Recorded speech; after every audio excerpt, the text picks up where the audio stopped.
we condole with the family of the 3 who lost their lives in that fateful accident that happened over the weekend.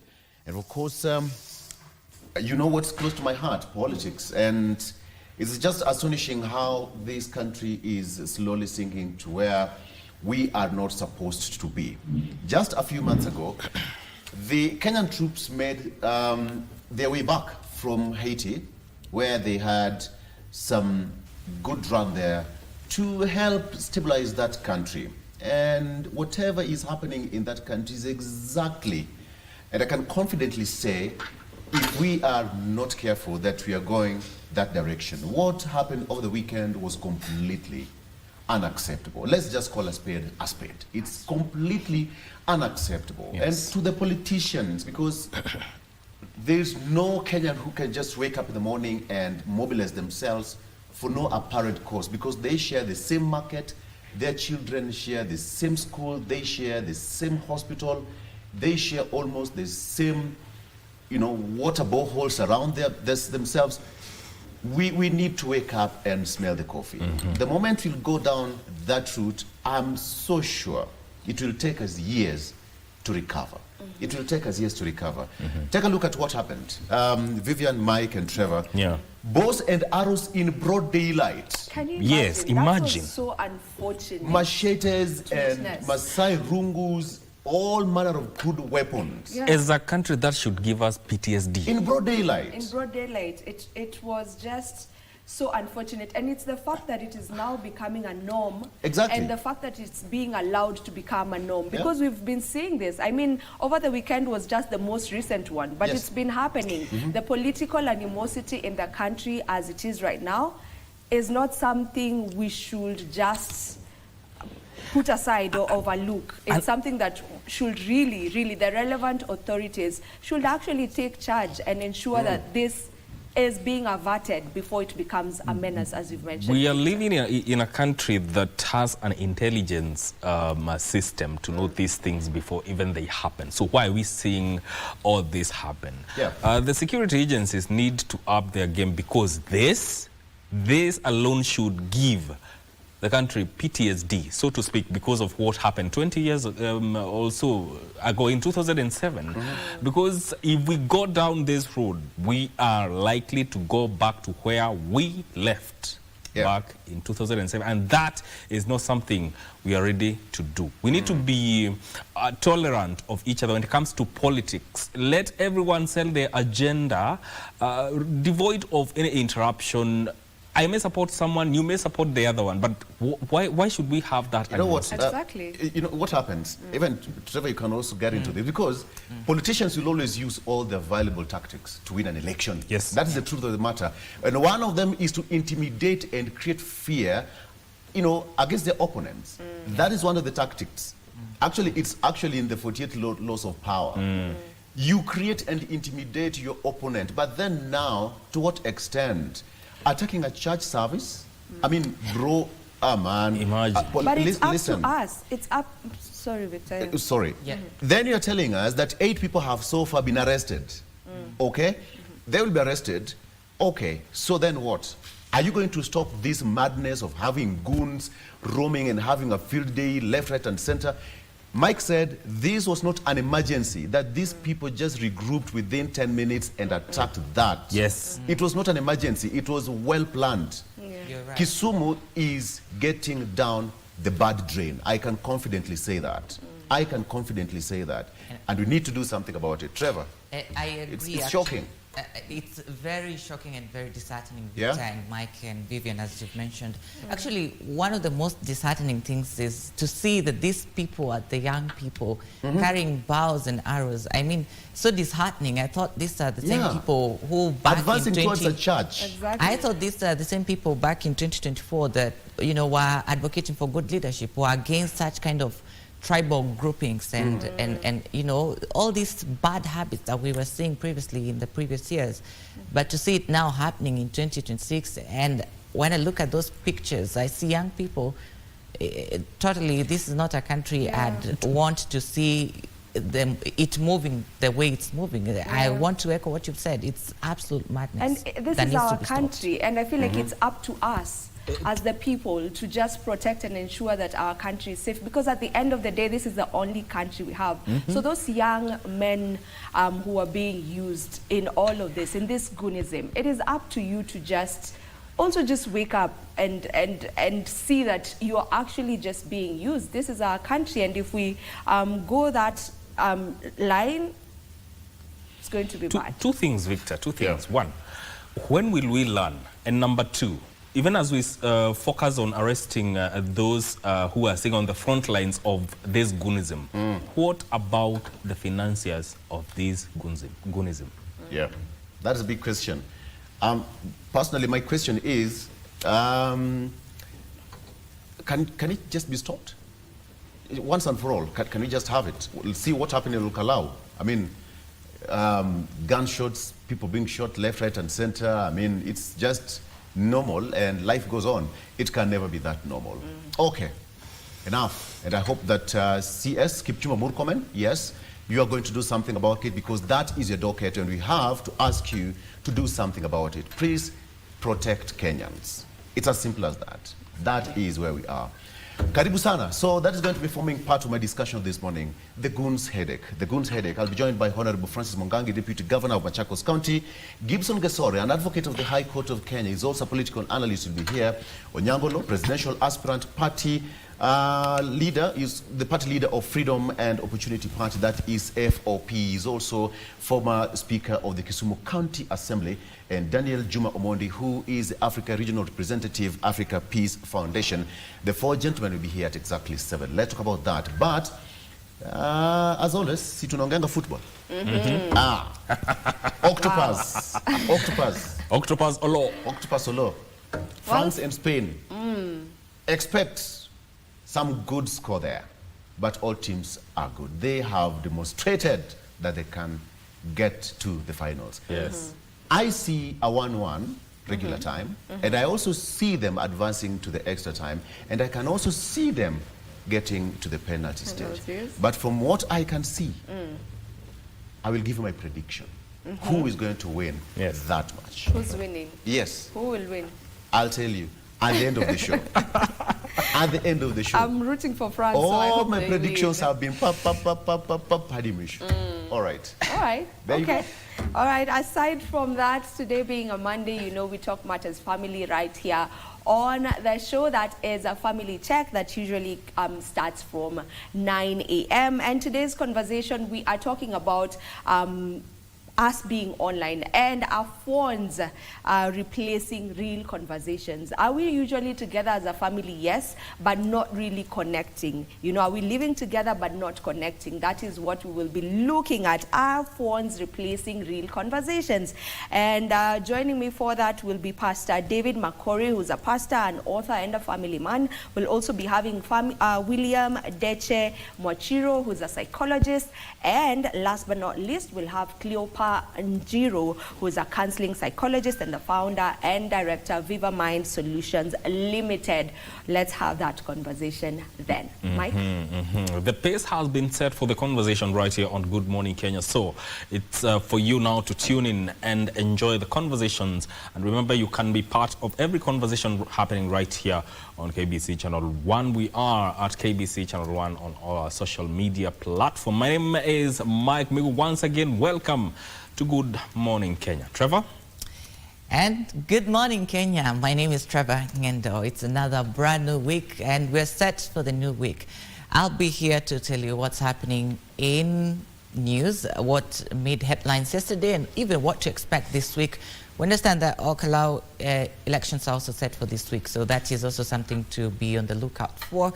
I'll give you this and more in the course of this program, and we look forward to bringing you even more news in the course of the day with our reporters who will be stationed across different parts of the country. Victor? You can just go ahead with the news. Yeah. All right. Thank you so much, Asante Sana. Very good morning once again. My name is Trevor Ngendo.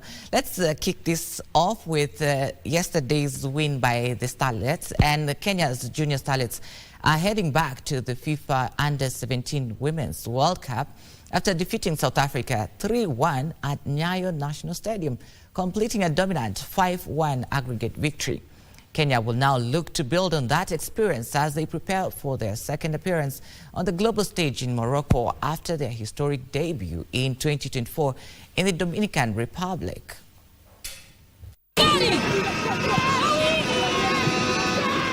The visitors struck hardly through Katelo Metabana in the 5th minute, but Kenya responded strongly in the second half.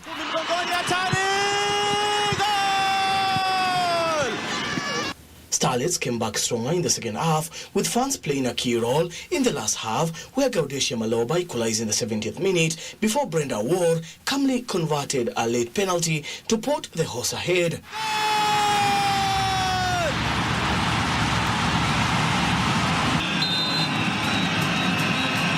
Brenda sasa. Brenda! Goal!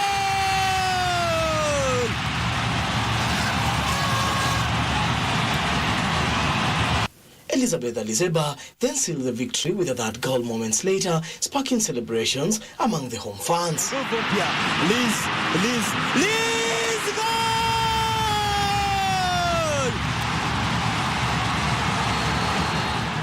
The win secures the Junior Starlets' second consecutive qualification for another historic milestone for Kenyan side, who became the country's first football team to compete at a FIFA World Cup during their debut appearance in Dominican Republic in 2024. Kipindi cha kwanza wengi wao walikuwa wameogopa kiasi. Sasa tukarudi kwa changing room, tukaongea, tukawakumbusha wako nyumbani. Hata kama hawajaicheza na fans wengi hivi, wa step up wako nyumbani, watupatie results na wamefanya hivyo. We congratulate the Kenyans, they deserved, because you remember how we lost the game first leg. We knew it won't be easy away from home, but I'm proud of my girls. They did their best. It's just that sometimes the game, you'll try everything, then the result will do otherwise. In 2024 in Dominican, they registered a memorable victory over Mexico, beating them 2-1. Following the win, Kenya will now look to build on that experience as they prepare for another shot on the global stages. After the win, President William Ruto congratulated the team for the hard-fought victory and also assured them government support in the World Cup preparations. You have made us very, very proud. Thank you. You are the best. I love you guys. Congratulations. You make our country very proud. I am very, very proud of you, and you can count on my support 100%.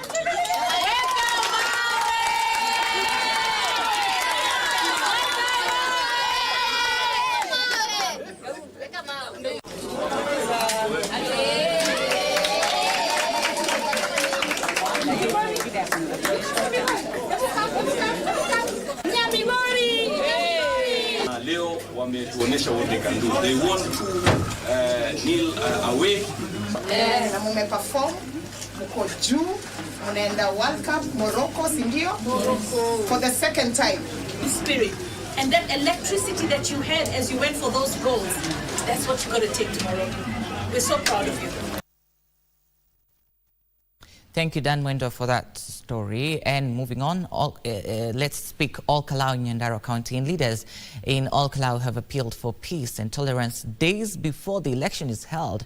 And the leaders allied to the United Democratic Alliance and the Democracy for Citizens Party also want the Inspector General of Police to guarantee security during the remaining hours of the campaign and during the by-election.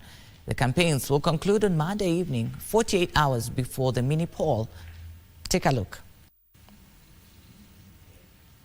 As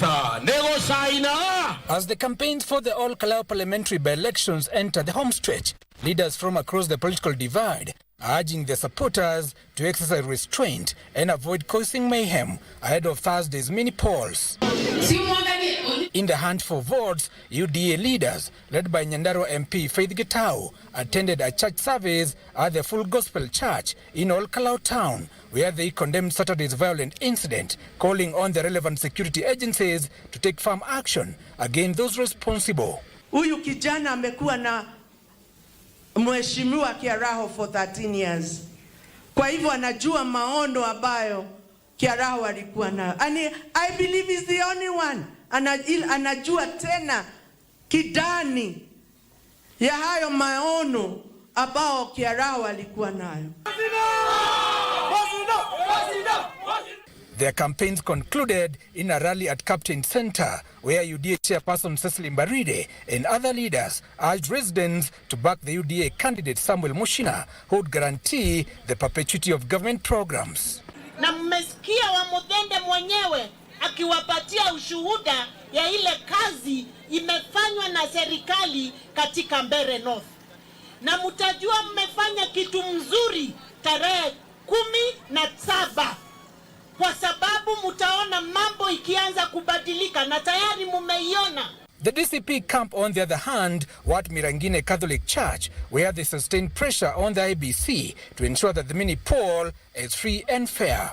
Sisi kama chama tumepeana njia mwafaka na tumesema hakuna mtu yoyote wa chama yetu amepatiwa any direction ya kupanga vijana wote wa kuharibu amani. Kwa hivyo tunashangaa sana kuona matamshi ya chairman wa IBC akisema kuna uwezekano wa kuwa na violence hapa Olkalao na kuna uwezekano wa kusimamisha uchaguzi. Lakini nataka kuambia IBC lazima and hawana choice yoyote ila kupea Wakenya uchaguzi ambayo ni ya haki, ya amani na ambayo haina mapendeleo. They also called on the Inspector General of Police Douglas Kanja to secure the exercise. Tunataka kueleza Inspector General of Police responsibility ya kulinda wananchi wote, wale wa chama yetu na wa chama zingine, watu wa Olkalao hii wote ambao watakuwa hapa. It lies directly on your shoulders. Ni lazima uweke bidii yote ya kuhakikisha hii by election yetu imekuwa na amani. This even as the People's Renaissance Movement, led by Saboti MP Caleb Amisi, also appealed to residents to maintain peace ahead of the by-election. Ile direction munaenda kupeana ndio direction the country is going. It is not a joke. It is a very important vote. Wengine wakipigana na huyu apite katikati na aingie kwa bunge. The campaigns for the Olkalao parliamentary by-elections are expected to come to a conclusion on Monday, with leaders from across a political divide asking the residents to remain tolerant. Thank you, Giverson from Nyandarua County in Olkalao.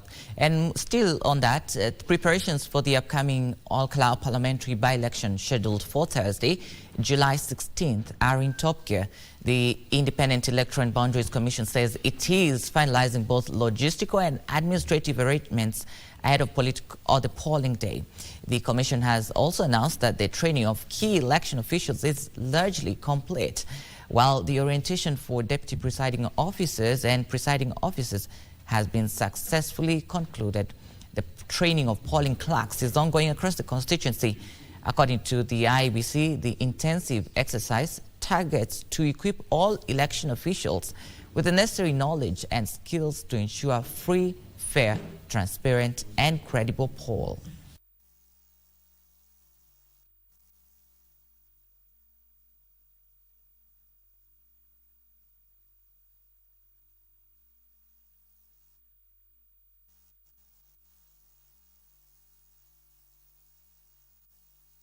And moving on, still on politics, the Orange Democratic Party is calling on its supporters to back the re-election of President William Ruto next year to raise the party's bargaining power in the formation of the next government. Party leader Oburu Odinga and a section of principal secretaries from the Nyanza region said that the region has now been benefiting from the government projects courtesy of President Ruto's administration after being marginalized for decades. Similar sentiments were made by National Assembly Speaker Moses Wetangula in Bungoma County. Opande Mula Nyakach, 100,000. The Orange Party sustained its citizen engagement through a fundraising event in Luo Nyanza region, Maguti Catholic Parish in Kedube, Homa Bay, being their host on Sunday. ODM party leader Oburu Oginga rallied the Nyanza electorate to support President William Ruto's re-election bid and voting ODM leaders in order to place the party in a better negotiating position during the formation of the government. When we are going to sit with President Ruto for fair sharing, he is going to ask me, Oburu, how many votes, how many councillors, how many governors have you brought on the table? The leaders, allied to the broad-based government, praised William Ruto's leadership, saying areas perceived to be opposition zones were also being developed. We thought that we needed a Luo to be president for Nyanza to be developed. And yet, William Ruto is not Luo and is doing a lot of great things in Nyanza. All you need is a nationalist leader like William Ruto. As a president, he has managed to bring this country together.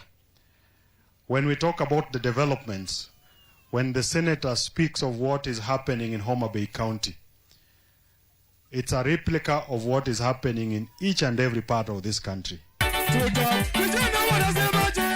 Similarly, in Bungoma County, National Assembly Speaker Moses Wetangula called on Bungoma residents to back President William Ruto's re-election bid in 2027.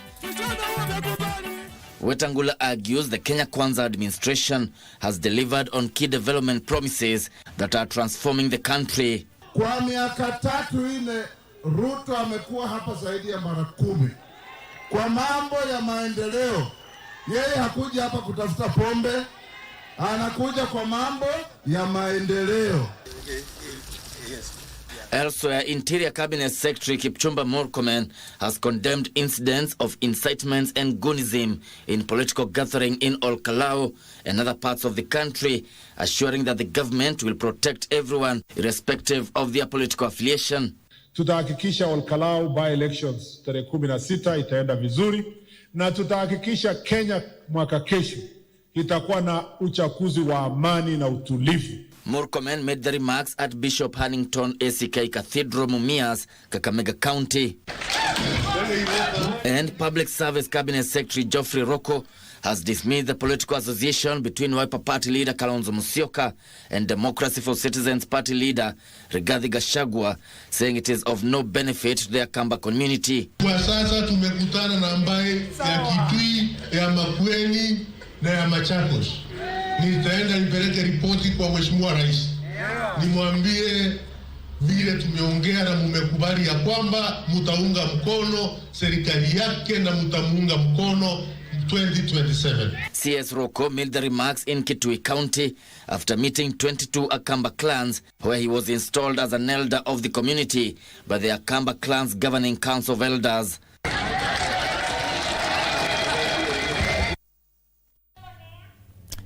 And moving on, the head of public service, Felix Koskei, has challenged professionals across the country to actively step up and take charge of policy making, budgeting, and public oversight to track how the taxpayers' money is used in various projects. Koskei, who graced an engagement forum with Kakamega County professionals at Masinda Muliro University of Science and Technology, emphasized the role of professionals in supporting the successful implementation of government projects. Our professionals. Teams of professionals drawn from across Kakamega County converged at Masinde Muliro University of Science and Technology to discuss their role in community development. Let us be people who participate in the policy making process, whether it's budgetary, whether it's legislation, whether it's project coordination. Let us be at the center. The head of public service, Felix Koskei, who was in attendance, challenged the professionals to use their skills and experience to strengthen institutions, drive innovation, and contribute to better outcomes for citizens. And this is for that matter. We have doctors. We have engineers. Why are our roads substandard? That road outside your home. Who will oversight it? Whom are you expecting? We have everybody else here. We have the custodian. We have to fulfill the constitutional mandate that has been given by the Constitution. The meeting, which centered heavily on accountability and regional development, also put Kenya's soaring youth unemployment rate under the microscope. We are aware of the government internship program. There's Kazi Mitandaoni. There's Kazi Maju. and of course, in-country jobs. These are not just stories, they are statistics about how students are transitioning into the labor market. Higher Education Principal Secretary Dr. Beatrice Inyangala called on regional leaders to intentionally create and connect young people with economic opportunities. But that also brings me to the question of the leaders gathered here today. In your space, you have job opportunities. And so the question is, how are you helping our young ones to transition and secure these job opportunities? It cannot be a one person's responsibility. Moving on to sports now, Patrick Matu emerged the overall winner of the 4th edition of the New Gen Golf Tournament held at the Windsor Golf Club. M. Kubo was the men's winner, while the ladies' title was won by Anna Mengi. Patrick Matu won the overall title with a score of 36 points, narrowly edging Nathan Juguna, who settled for second position, also on 36 points. M. Kubo won the men's title with a score of 41 points after beating closest rival Stanley Gachoki, who took the runners-up award. Anna Meingi was the best lady of the tournament with a score of 38 points, easily beating Millicent Melo, who was the pre-tournament favorite, and who finished second with 39 points. I'm really excited to be here today, always looking forward to be part of the New Gen series that happens every year. In this series, we get to meet with industry leaders in the tech space, get to meet my peers in industry, and it's always a fun day to be out here and enjoy. A total of 120 golfers from the banking and insurance sectors competed in the one-day tournament that saw an additional 20 players compete this year compared to 2025 when 100 players teed off. We've been waiting for the whole year for this particular tournament to happen because, whenever I think we started 4 years back, that point of time, there were around about 60 to 70 people players who came for the tournament. But today, I think it was 120. So the tournament is getting more and more popular, and every year we try to make it all the more grand for the next year. And we have actually started local skill development with our partners here and stationed 2 of our technical leaders here to develop the Kenyan IT community on the platform and skills. The number has doubled from the first edition in 2022 when only 60 players competed in the inaugural tournament that has always been held at the Windsor, and the organizers, New Gen, are now planning on making the event a 2-day tournament from next year due to the rising number of golfers.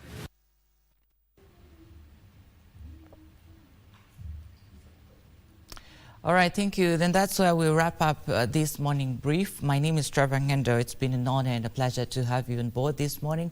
I'm wishing you a very beautiful week ahead, and we hope that you stay tuned to follow our programs and the rest of our programs lined up for you. Before we go, I want to leave you with a quote here by Jane Lynch that says that you cannot make a cloudy day a sunny day, but you can embrace it and decide it's going to be a good day after all. My name is Trevor Ngendo once again. May you have a blessed week ahead.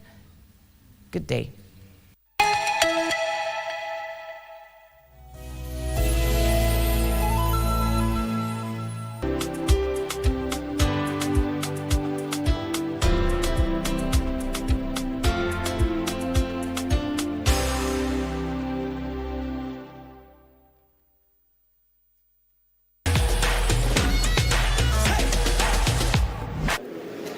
Boniface Monene.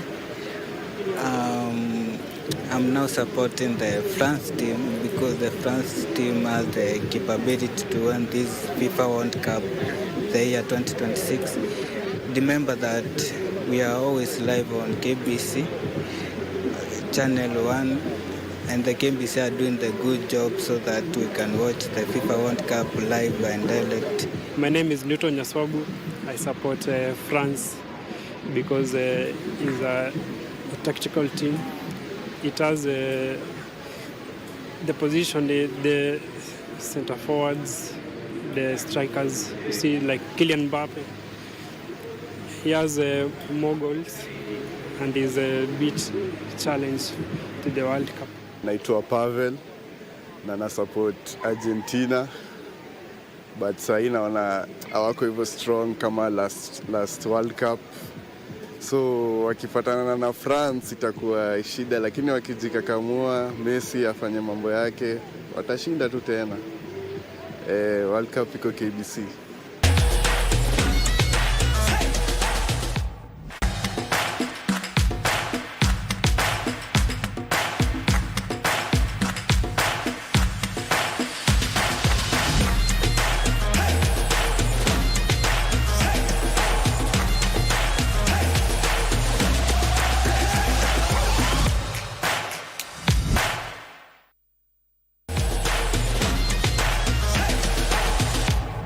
Hello, this is Giselle Fernandez, Ambassador of Mexico to Kenya.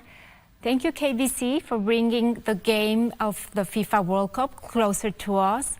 Mexico has been thrilled of welcoming, of showing our culture, of receiving everyone with open arms in this tournament. We are also grateful for our Kenyan fans that have followed this match and that have been able to experience from their own seats the joy of this tournament. Finally, for Mexico, this is a historical moment. It has been the third time that my country has hosted a World Cup. So we wish all the teams that have played this tournament a really exciting one. So this will be a really nice experience for all of you to remember. Thank you for watching.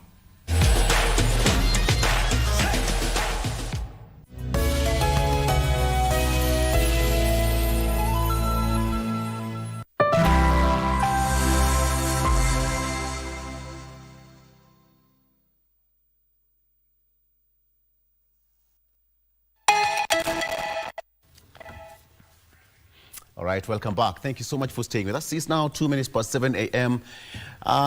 Joining us, my name is Victor Law, and this is Good Morning Kenya on KBC Channel 1. Thank you very much for staying with us. Now, being a Monday, it's Eye on Politics. Let's take a look at what really happened over the weekend and what we should be expecting to happen this week and, of course, weeks ahead. You know, this is a very crucial time for Kenya as we'll be heading to the election in the next 12 months, so to speak. Okay, so the month of July is almost coming to an end, and once we clock the month of August, is all systems go. Very good.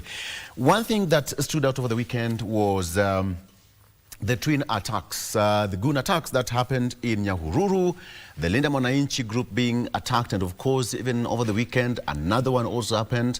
You know, the rival camps attacking each other in Olkalau. Just too much to handle in a matter of days. So while that was also happening, Kisumu also witnessed something that was not actually expected. The attack to a church where some of the politicians were attending a church service is also something that was completely unprecedented. And that is going to be forming part of a discussion. The goon's headache, how is it going to be that we are going to live with that kind of mentality, and for how long? We have got government agencies mandated to protect us and to make sure that that is put to a zero level, if not wiped out completely. So that's going to be our discussion today, the goon's headache. I'm joined by my namesake, gentleman Onyangolo, who is the presidential aspirant, party leader, Freedom and Opportunity Party, that is FOP. He's also a former Speaker of the County Assembly of Kisumu. Onyangolo, Mheshimiwa, karibu sana. Asante. Good to see you. Nice to see you too. Karibu sana. Thank you. Next to him is Daniel Juma Mondi, who is the Africa Regional Representative, Global Peace Foundation.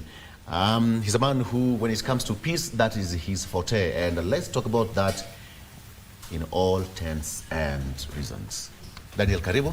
Thank you for having me, Victor, and good morning, Kenya. Good morning to you too as well. We are still waiting for Gibson Gesori, who's an advocate of the High Court, and Francis Mongangi, Deputy Governor of Machakos. So let's get the ball rolling.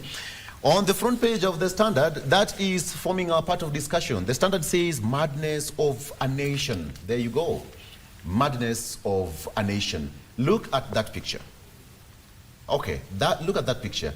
That is exactly what happened in Kisumu. A group of armed, I don't know whether to call them youth or not, but okay.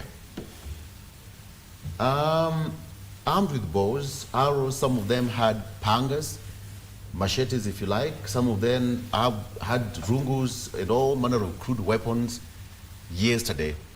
And this is not AI. This is not AI. This happened. And down there's also another vehicle which was destroyed in Nyahururu. The driver of Governor Irungu Kangata, who was shot in the chest with a rubber bullet. And on the other side are just photos of leaders scampering for safety during the Linda Mwananchi meeting in Nyahururu. That is the madness of a nation. The Standard says that the country is teetering on the edge, or teetering as edge as goons take over the streets. Political violence is becoming the new normal, with armed gangs attacking opposition leaders and disrupting their meetings. Those charged with safeguarding the nation's security, Interior CS Kipchumba Murkomen and CPS Raymond Omolo, stand accused by critics of allowing politics to overshadow their constitutional duty to protect life and property. President William Ruto has remained conspicuously silent. Unless decisive action is taken, the country risks a complete breakdown of law and order. It's as simple as that. That is our discussion this morning. I don't know what you have on the front page of the Star. Thank you. With the Star, we have, as the headline, we have why new SACCO bill has raised great interest. Wave of panic swept through Kenya's financial bedrock, as you can see. But next to it, as in the Standard, we have violence rocks Linda Mwananchi event in Kisumu. And under it there, you can see political chaos, armed young men charged towards ACK St. Stephen's Cathedral in Kisumu, where Linda Mwananchi leaders were attending a service yesterday. An injured man is assisted by Good Samaritans after he was attacked by goons. Other than that, we have Ruto to Kalonzo. I won't abandon Ukambani, even if you can't join me. Yes. That is politics. That's politics. I won't abandon Ukambani, even if you don't join me. Okay. Daniel, what do you have on the front page of the Daily Nation? Yeah, on the front page of the Daily Nation, we have moment of truth for Uhuru Ruto. 7 trillion shillings loan. So the Kenya Kwanza government has launched a fresh bid to halt proceedings in a landmark constitutional case challenging the legality of 6.95 trillion in public debt, with Treasury CS John Buddy and AG Dorcas Oduo filing fresh applications to stop the hearing scheduled for October. We also have there Linda Mwananchi leaders condemn attacks in Nyahururu and Nyeri. And yesterday also we saw our girls, you know, the Kenya under-17 girls. Yes. We defeated South Africa to qualify for FIFA World Cup. It's a good thing, you know, for our girls. And then, of course, other news we're saying recruiter ordered to pay woman 7 million shillings for horror jobs in Myanmar. Then regarding Utumishi girls, some lobbies want the girls' dormitories to be barred from opening. So those are the main headlines in the nation today. Very good. So based on what you've had, let's just come back to the front page of the Standard. Basically, that is our discussion today. Mheshimiwa Onyango, you are the Speaker of the County Assembly of Kisumu, and you know what is happening, and you have the story and the history of Kisumu very well, perhaps better than us, you and Daniel and I here. When you saw this, what really ran through your mind? I mean, this is a county that you led religiously. Yes. I didn't just become the Speaker of Kisumu County Assembly. Perhaps to our viewers, I was born, brought up, lived in Kisumu much of my life. it is like the city that I've always known. That is home? That is home. Actually, my home is in Kisumu, within the city.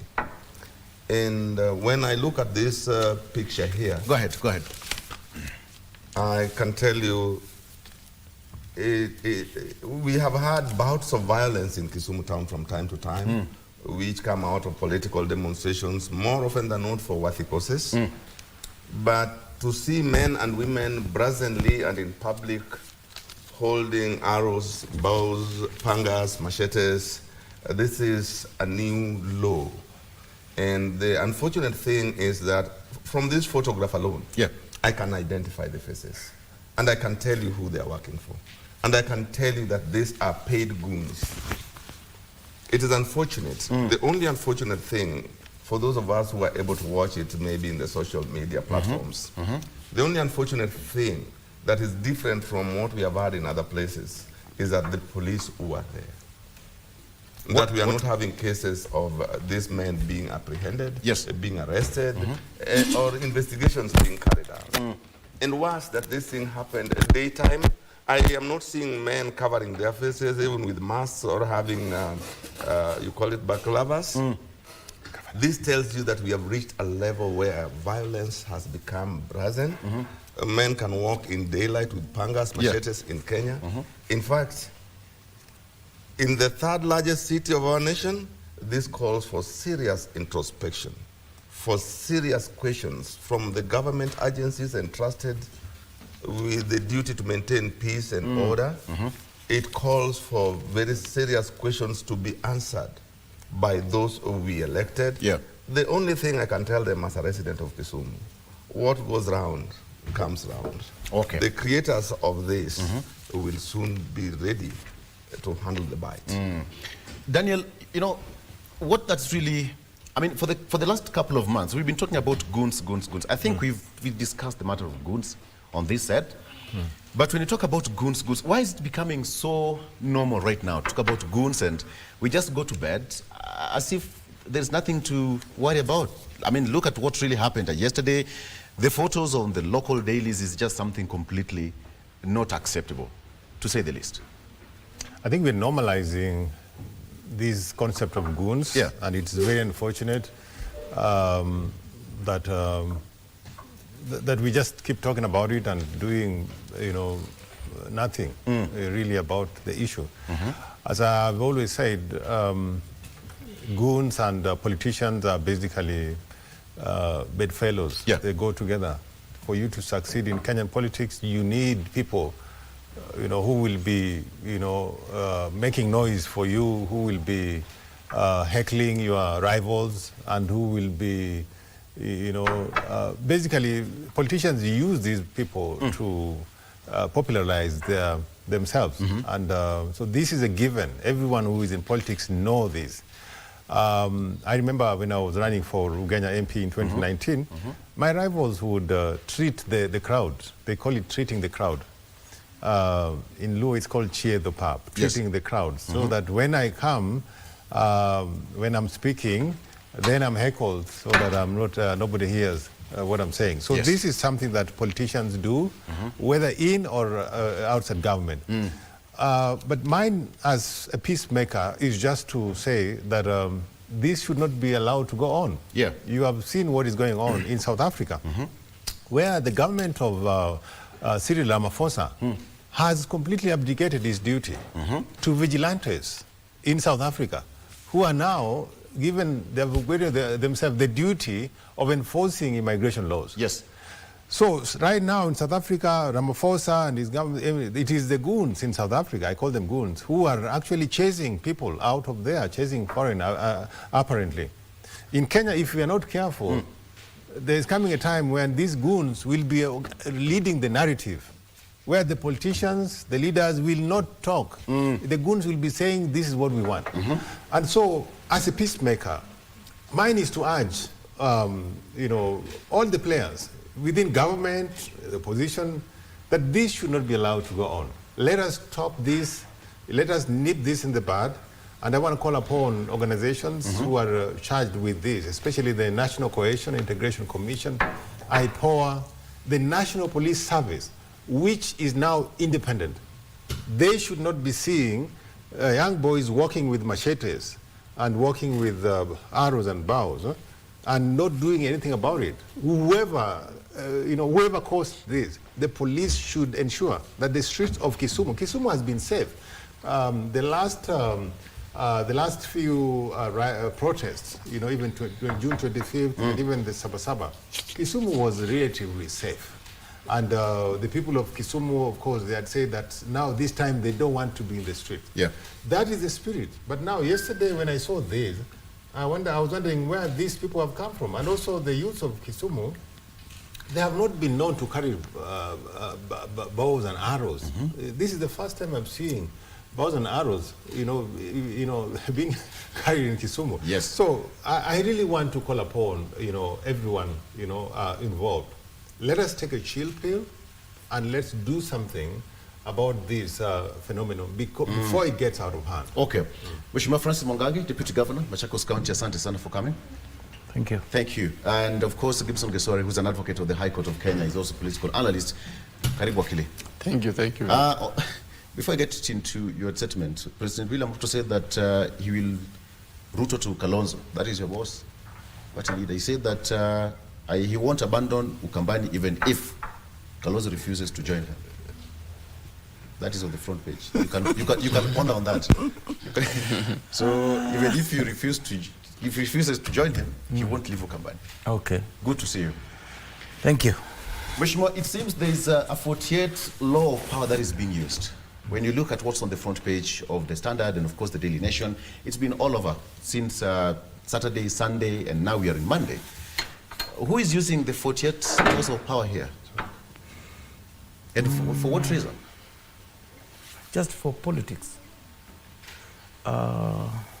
Look at the history of the region where this is being practiced.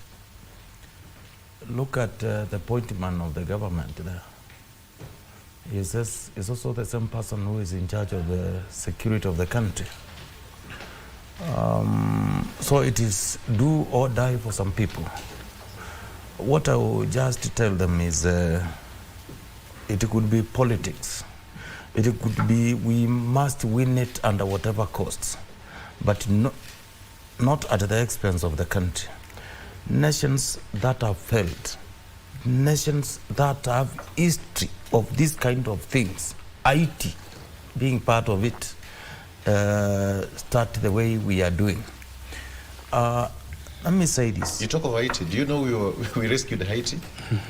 Who said we rescued? Who said we rescued? That is very debatable. Now, so what I'm saying, yes, we have a country that was Moi give credit where due, gave out a united country to the then NAC administration under President Kibaki. Raila Odinga and the Kalonzo and everybody else who was in NAC then. Then President Kibaki expanded, and I'm sure my colleagues here will agree with me, freedoms of Kenyans. Then he handed over to President Uhuru Kenyatta. We have not seen this. Let me say this. If government of the day is not supporting this, you will not see this madness. All you need is an independent National Police Service executing their mandate. You will not see this. You are just seeing it simply because at the top is where these things are being organized from. I am not afraid to say the CS Interior, the PS Interior know what is happening. And why am I saying so? When we saw goons, at first, when we saw the so-called goons here trying to protect Nairobi alongside our security agents, nobody knows what the government did. After the outcry, that matter fizzled out. We have seen when the top government officials, including the president himself, whenever he is moving around in Nairobi, how people are being robbed during daylight, with people who are also appearing to be in presidential, they are moving the way he is moving. way both ahead and right behind the convoy of the head of state. I think all we need is the will to do the right thing, adhere to the rule of law, respect our constitution and the rest of Kenyans, and know that I can differ with my friends. All of them here can be people of either the opposition or the government. We debate, but at the end of the day, we say what we want to say and allow Kenyans to make their own decision. So what is happening here is state-backed. State-backed. Yes. Gibson, your area could also face certain level of unrest. A few days ago, one gentleman lost his life, and now the parent yesterday said that they're also looking or seeking for answers. The same thing happened where the Linda Mwananchi group were attacked in Keroka, I think it was in Keumbo or something like that. And the cycle continues. It's quite unfortunate, Victor, that we are having this, and I would want to join in to what my brother Mwangangi is saying, that if we are not careful, we are going to lose this country. South Africa now is going to be a country which is run by goons, unfortunately, and it's the biggest economy in the African continent. Kenya is the leading economy in this region. If we start going this way, then unfortunately, we're also going to go the same way. You know, our brothers in Nigeria, parts of the country are ungovernable, especially the south and the north. So if we play around with these things, Victor, we are going to be a republic which is not going to be recognizable. Violence breaks down the rule of law. You cannot go to court when there are goons, because they can come and even hijack the magistrate. You see, that is the kind of system we want to allow into our country. It's very important that the government of the day wakes up and reins in on all this chaos. Sometimes for political expediency, if I may use the word, it seems convenient for someone to use goons against his opponent, or to drive a narrative, or to achieve some agenda. But at the end of the day, these goons do come back. Somebody else will use them against you. And then the goons get emboldened. You cannot be able to control them when they get out of hand. They become, now we go the way Haiti went. We start going to several other countries which have gone down that road. We have seen the former president of Zimbabwe use goons to avoid an election, and or meet a lot of force even to the opposition candidate Morgan Shangirai when he was alive back in the day. So we don't want to go that way. Kenya is a country which we have come so far. We have shed so much blood that we cannot afford again to start shedding blood for anything political and for anything which is supposed to be agreements or disagreement on principle.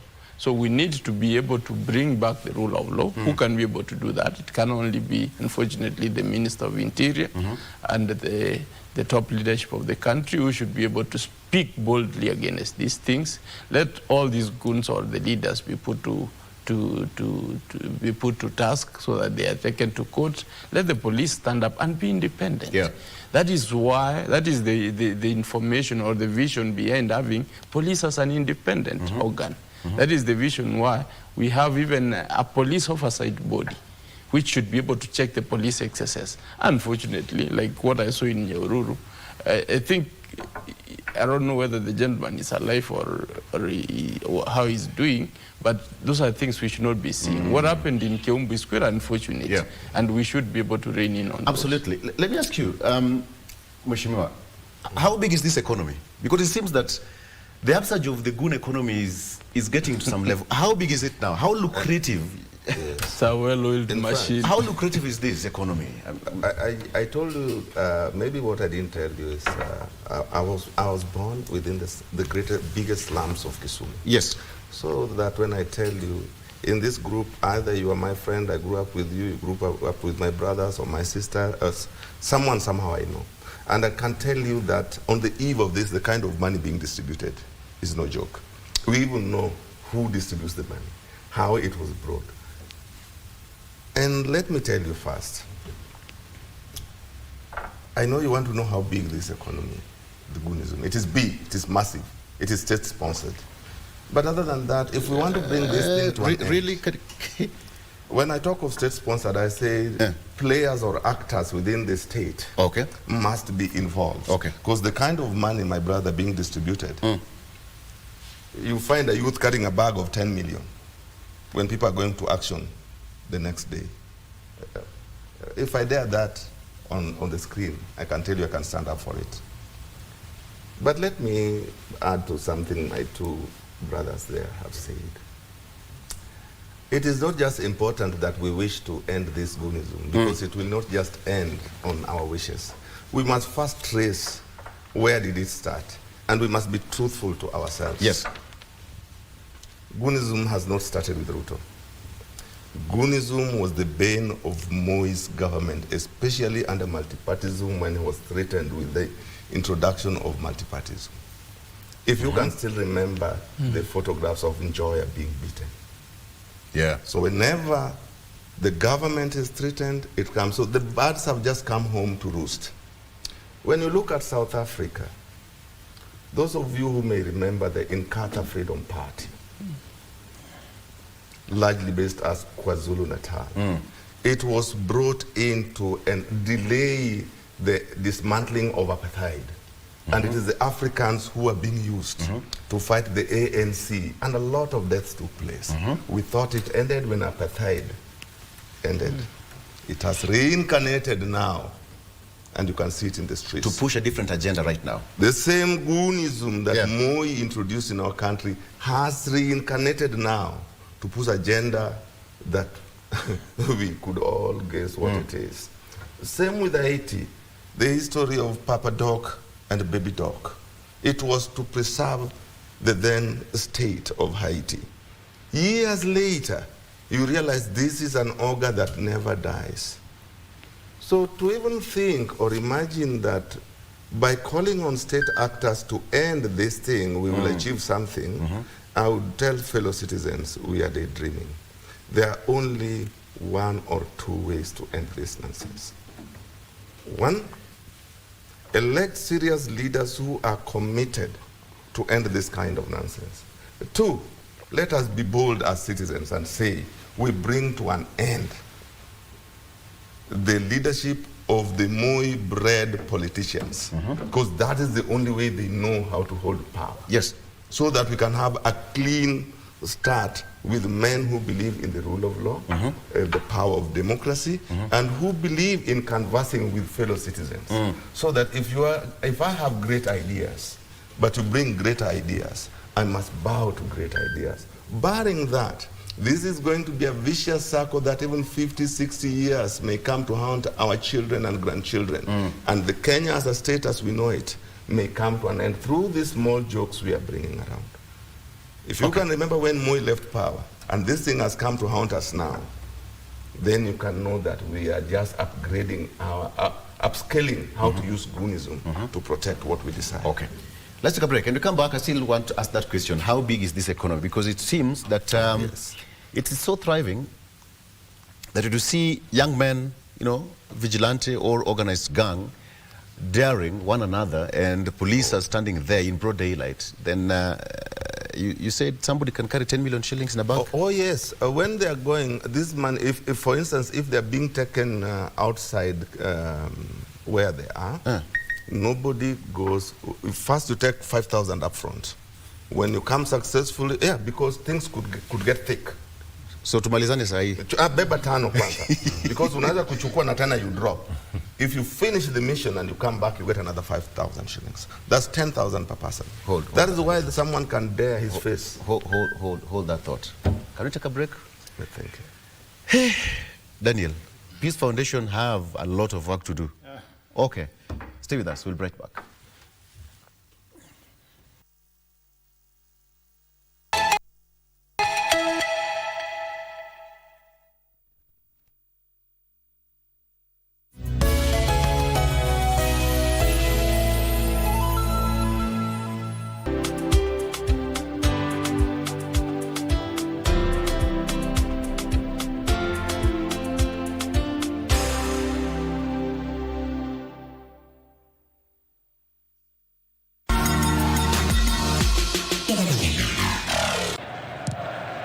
in by Odegaard. He's hit it deep. He's got Pickford committed. Anybody coming under the overlap? Pickford is down and play will be halted. And Norway will say, hang on a sec. Yeah, protesting, and he's been cautioned by Turpin. Ira's right. I mean, Pickford came into his own man, knows exactly what he's doing. We just touched on that earlier on. Yeah, that's going to hurt, but that's your job. You came out and you went and nailed your own player while you punched the ball away. I feel he knows what he's doing. Ira's just frustration. He's not one of the ones booked. I think they only had Noosa taking a yellow card into this game, so...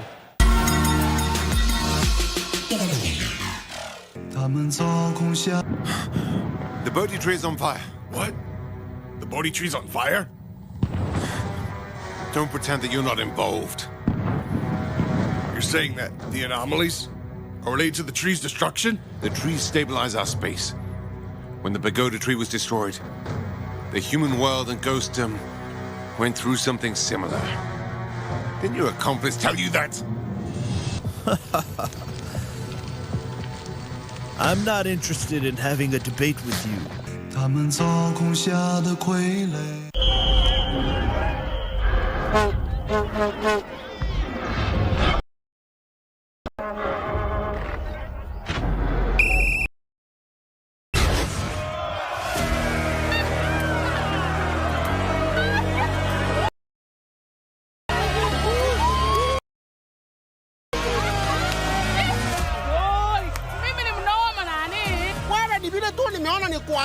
Usiaibike. Ukitaka kutazama mchezo yote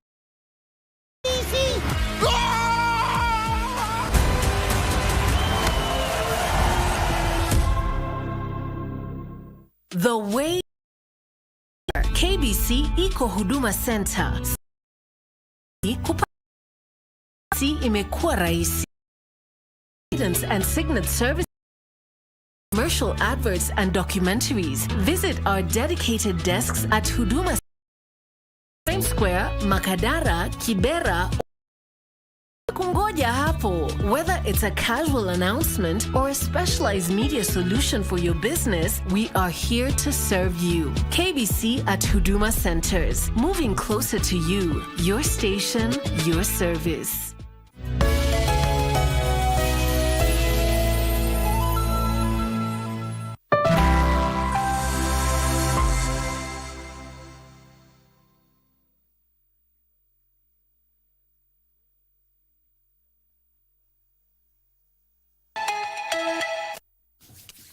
All right, welcome back. If you're just joining us, Honorable Francis Mwangangi, Deputy Governor Machakos County on set. Gibson Gesora, Advocate of the High Court and also political analyst also here. Onyangolo, who's a presidential aspirant party leader, Freedom and Opportunity Party. He says that he hails from Kisumu. He was born and raised there, so he knows these people by their names? Their kin and their relatives. Names. Okay. And Daniel Jumamondi, who is the Africa Regional Representative, Global Peace Foundation. The gentleman talking about what is happening in the country. So I asked a question, how big is this goon economy? Because it's a big headache. Daniel, you can pick it. The Africa Regional Peace Foundation must have been involved in some of the peace negotiations across the continent. What are some of the things that you encounter? A well-oiled organization, or what is it all about?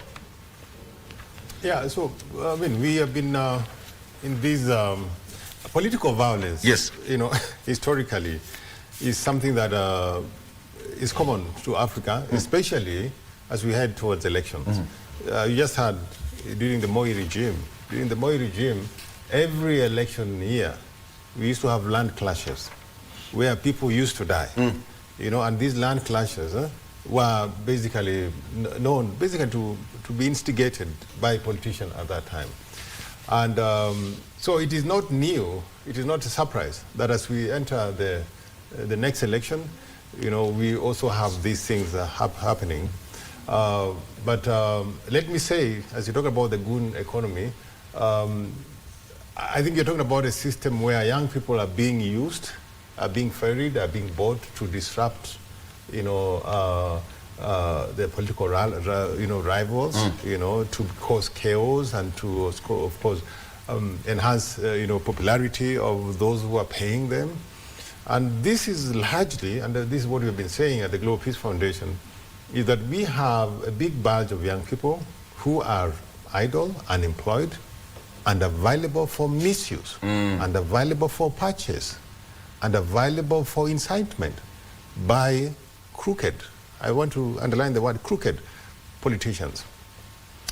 My lecturer, political science, Professor Nyunguro, taught me political science. He told me that politicians are not worth dying for, and they're not worth killing for. And I agreed with him. And in this case, I don't want to apportion blame, just to politicians within the ruling administration. All politicians, even yesterday as we watched this, yesterday I watched in church when Bishop Orenjo was carrying the spears. I think someone said that the person who gave him that spear, is the well-known supporter of one of the governors, in Nyanza.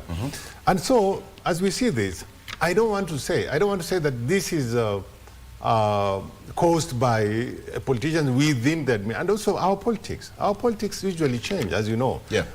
Long time ago, and when I did my politics in Uganda, there were days when Raila ODM was in the position, and you did not toe the line of ODM at that time, you would be threatened. You would be, there are people who would, maybe you heard about men in black in those days. Yes. And we saw, even leaders within the, the ODM then, those who did not toe the ODM line were basically being harassed. So goonship is not, you can't apportion it to one. So this is something that all politicians use, and mine is to urge the administration, the government, and all stakeholders, let us work to empower our young people, let them have employment, let them have money in their pockets, so that they will not be available for misuse by politicians.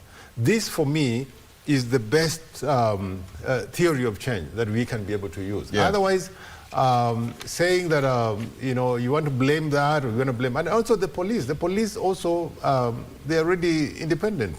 They should be independent, unless they choose not to be independent. This is the disappointment that I have, that we have in this country people who have been given jobs to do. The Constitution has given you a job, and with it you have the security of tenure, and you have the powers that the Constitution gives you. But we have people within the administration, and all the administrators, even from Moi, Kibaki, Uhuru, and even now, basically apologists, who before they take action, they want to call some house in the hill and find, what do I do with this case? What do I do here? You get my point? No, this is not something that we should be doing.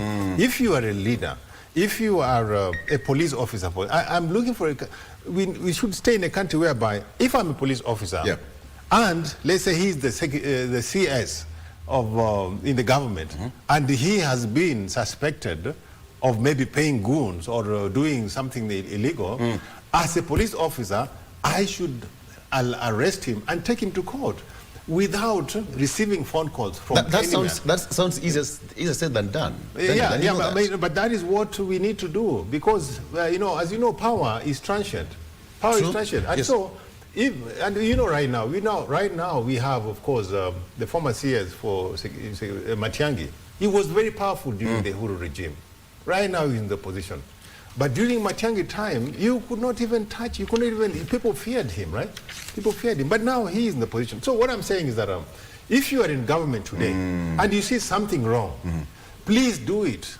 Do it. Do not wait. Some of these freedoms are not given to us by government. Freedom, as we usually say at the Global Peace Foundation, is given by God, not by the government. Freedom of speech, freedom of association, freedom to do something right is given by God. But even that, do not wait to get permission from government or from the current regime to do the right thing. Mheshimiwa Mwangangi, when you listen to the two gentlemen, it seems that every scenario of every stage of governance has an agenda. So I would call it agenda carried forward. When you talk about Moi's regime, they had the agenda of what happened then. So this one is just an agenda carried forward. When you talk about agenda carried forward and the goon economy, what would you talk about that? Because it seems where we are headed, we should normalize it and say, okay, now there's another agenda right now, so we should just normalize. The only thing is, don't be a culprit of the goonism. Okay. Yeah. First and foremost, we need to make a decision as a country that we do not want this kind of madness. Secondly, we need to devolve ourselves into developing this country and reducing unemployment. Pick any of today's newspapers and see how many properties across the country that are being auctioned. Yes. Meaning our economy is not doing as good as we are being told. Now, nobody should take advantage of that and use the strength of first power, because these boys are being protected by somebody somewhere seated who is supposed to be protecting Kenyans. Number two, this business of carrying an agenda forward, to me, I think I will say, I don't know what my colleagues will say, but I think when you look at post 2002 elections, there was certainly leadership in the country that focused on the country and its citizens. Currently, I will ask a question, one or two. And the first one is, what happened to Asla Fund? Because we seem to have forgotten about Asla Fund and gotten into Uhuru era program that was geared to helping the youth. Now the Nyota program. Number two, there are promises being made. Because we are saying these are unemployed population which are trying to find for something to do. Yeah. So my question comes in, how comes this all this violence we are seeing is only affecting one side of the political class, that is the opposition? And you know, when I said we need to be very careful with this Ngunism thing, is because at some point Kenyans are paying taxes, and these taxes are supposed to be used by those in power first and foremost to protect life and property. Now, when a section is being protected and there is another one which is not being protected, what happens? The one which is not being protected goes out of their way and look for a means to protect themselves naturally. Yes. That is what happens. If Victor, today you decide for sure you have to end my life, I would rather die trying to protect my life than just wait to die just as hopeless as the case might be. So in this case, because the issue was the economy and maybe what, in my view, needs to be done, I think first and foremost we need to do the right thing. We need to observe the rule of law. We need to go back to our constitution. Remember the preamble, we. And we is the people of Kenya. Doesn't matter those at the top. Now, I will tell you for free what is happening. It happens that the person, the point man, the key point man of this government is particularly the Luo Nyanza, is now the person who is heading as PS Interior. And that's why you are seeing all this is happening. I can tell you, for free. Is it so? Allow. Is it entirely so, DJ? Is it entirely so? Yeah. Yes, and I will tell you why. Today, if these boys you are seeing here or elsewhere, whether in Nyanza, whether in Kisii, Kiembu, whether it is in Ukambani, whether it is in Nairobi, if they are not enjoying state protection, if we do not have what I will call state capture, here is capturing state apparatus, state institutions for private, political advancement, I will tell you this will not happen. As we speak, all these groups, they will be somewhere now waiting to be processed in a court of law. But because that is not the case, you will, in due course, because Kenyans will make a lot of noise and because we want to appease the international community, you will see the ever speaking Interior PS or CS issuing a statement. We will not condone this. We will deal with this, but the matter ends there. So in this case, the issue of the economy, I think let's not find unemployment as an excuse to advance our hidden agenda, which is politics. This thing is so dangerous, it might threaten the stability of this country ahead of next year's election.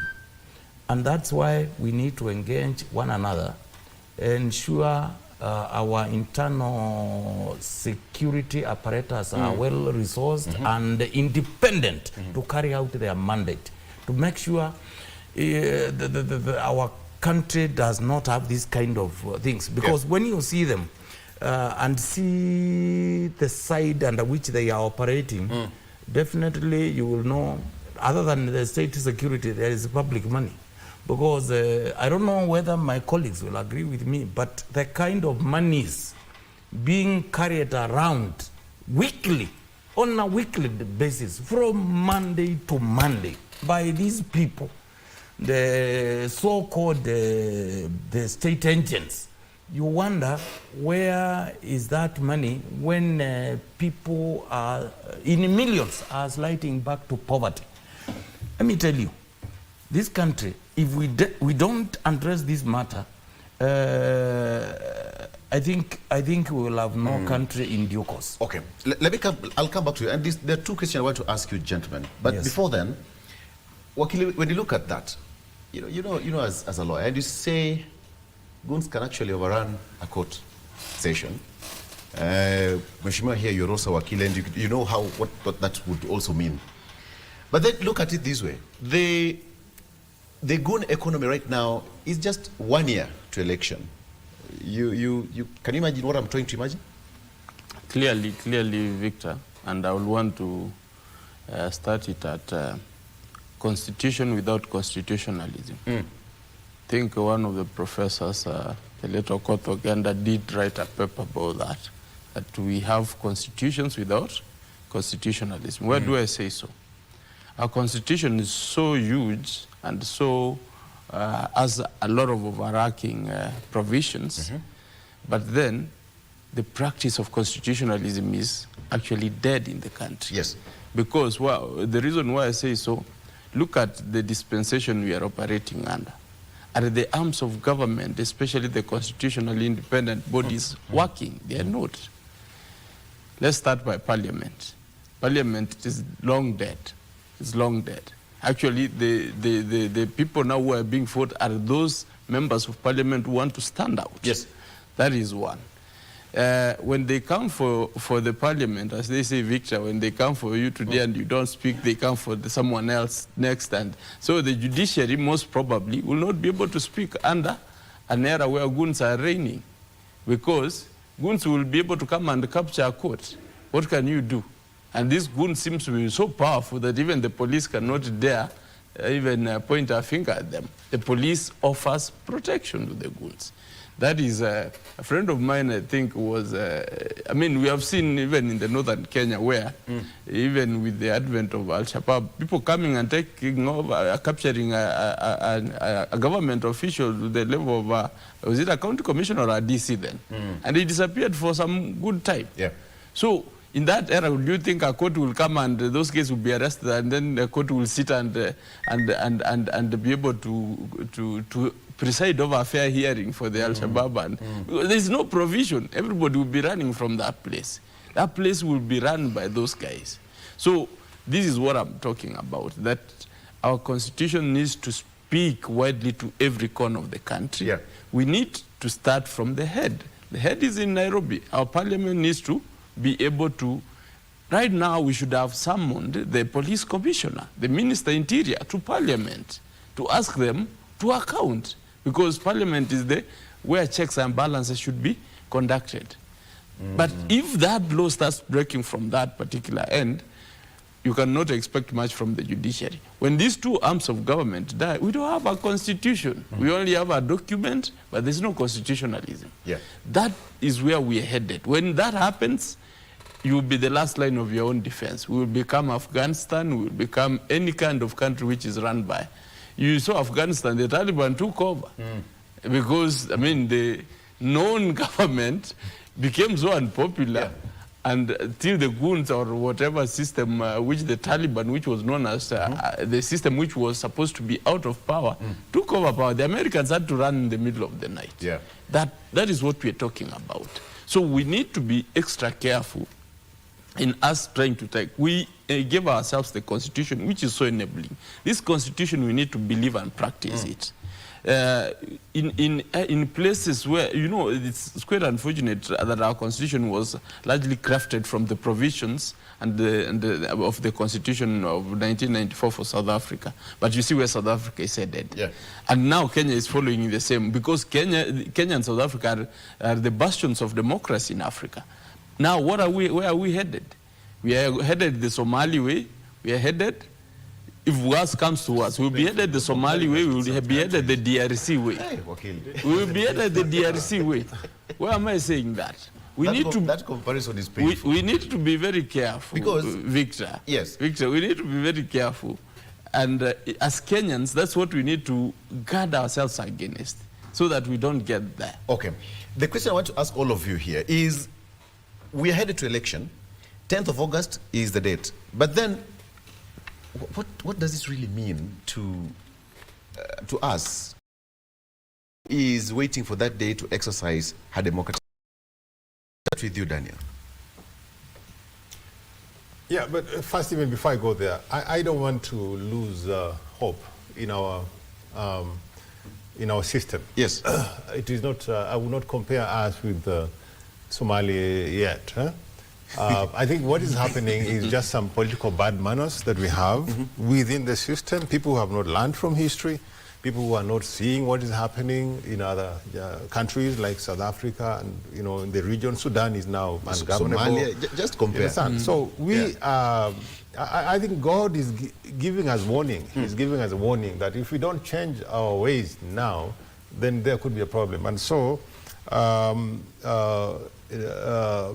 we always say that everyone, you know, it is good to learn. It is good to even, in my mother, they say tour is good. It's good to just humiliate yourself, so humble yourself and be able to learn. So right now we have a system, our system of security, our internal security.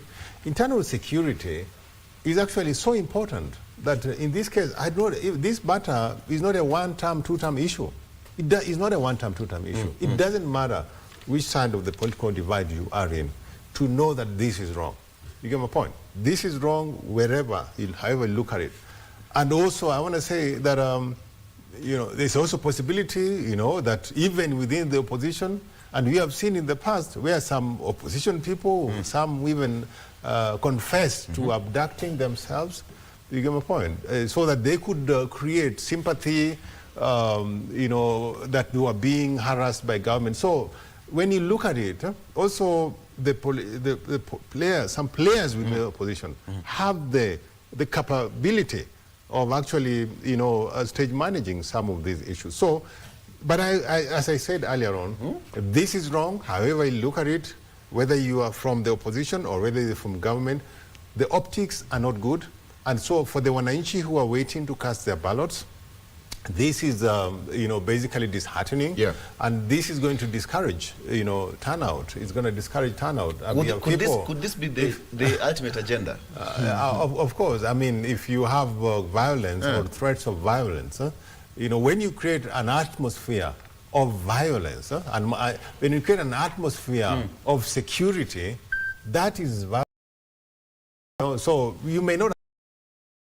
Whenever there's an atmosphere of, say, in any form. And so want to, again, call it's not a government issue. Citizens in the village in Kisumu, in the village, and my brother here is he grew up in Kisumu, and he says he knows some of those people. Let us call those people that you know. Call them and ask, who sent you? Who paid you? Why are you doing this? And let's have this conversation. Let's have them. Whoever is doing. Do you have their numbers? I don't care who. Do you have their numbers? Do you have their numbers? I them are in government or in the opposition. Let us know that this is wrong. And even if whoever sent them is 5 years, the next 10 years is going to be different. Someone else will be in power, and so you will come back to pay for your inactions and actions during your time. Paying for your sins. Mheshimiwa Nyangolo, look at it this way. The question is, 1 year to the election, and he's raised a very good point to scare Wanjiku. Before I get to that, and which I'm definitely getting into, I would wish to address, we must also try to provide solutions, as my 3 colleagues have been trying to put it. And maybe to remind ourselves that the best constitution without men of virtue and valor breathing life into it is nothing but a historical document. And in that regard, perhaps it is time we revisited how the men and women in charge of these vital documents are hired. The judiciary, the leader of parliament, the police commission, the EACC, and several such. Originally, we had thought that by creating these independent commissions, we would end up with competent men holding those dockets. But it has just ended up in a situation where still the person the executive desires is the one who controls those documents. Maybe it is high time we revisited how we bring these men and women holding these positions so that we get the right people who can discharge the mandate of the offices without looking to the left or to the right. Other than that, and as my brother from the peace sector has said, we may not have to attribute this thing to the left or to the right, to the government or to the opposition. But we must come to the reality that the effect, the impact is hurting mwananchi wa kawaida other than the leaders. And we may pride ourselves that we have not reached Somalia, that we have not reached the level of South Africa. Remember, just a year ago, South Africa was one of the most stable economies in Africa. Today, as we are talking, it could easily go spiral down. So, and this thing can just one day get out of hand. If you realize how the land clashes started in this country, at some point it was political. In no time it became ethnic. And at some point all communities were being evacuated from where they are. So whichever the ultimate objective of this goonism is political, and the objective is that Wanjiku must be disturbed to vote in a certain way that the individual sponsor wants her to vote. Perhaps a question we ask: who stands to benefit from goonism? As a student of law, one thing I was asked, that whenever you are investigating or you want to look at the motive, the question to ask is, who stands to gain by the commission or omission leading to a crime?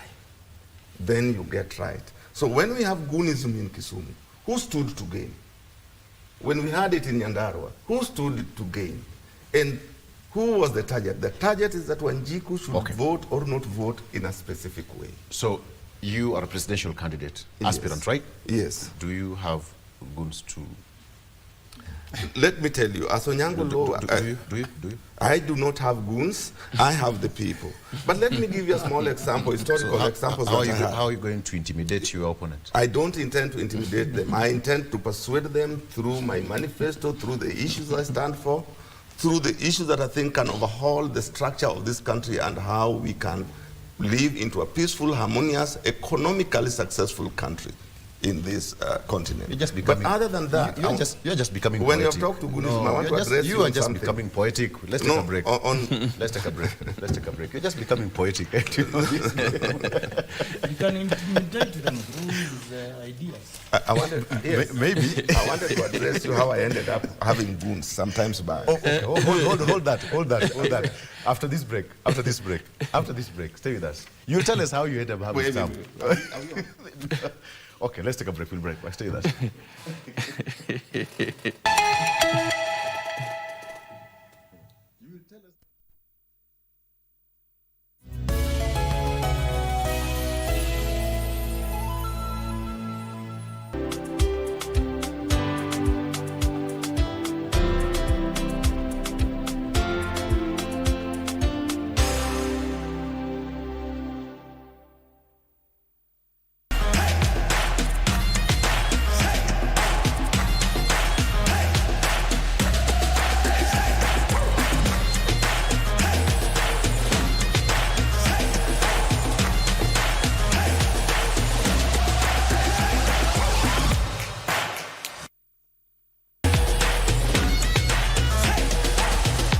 I go by the name Obed Ondiek. So currently I am excited and supportive in the FIFA tournament. Okay, for me, I go prefer France to take the FIFA World Cup because in this tournament they have been strong and they have been very, very compacted in their gameplay, the tactics, the way they carry themselves, the way they score goals, the way the defensive passes, all that. Remember to watch KBC channel so that you can follow them, like the news, all the updates and all. Na support Team France. Team France ndio itawin World Cup. Na pia mkuje muwatch huku. Support. Yeah. Na muwatch KBC live.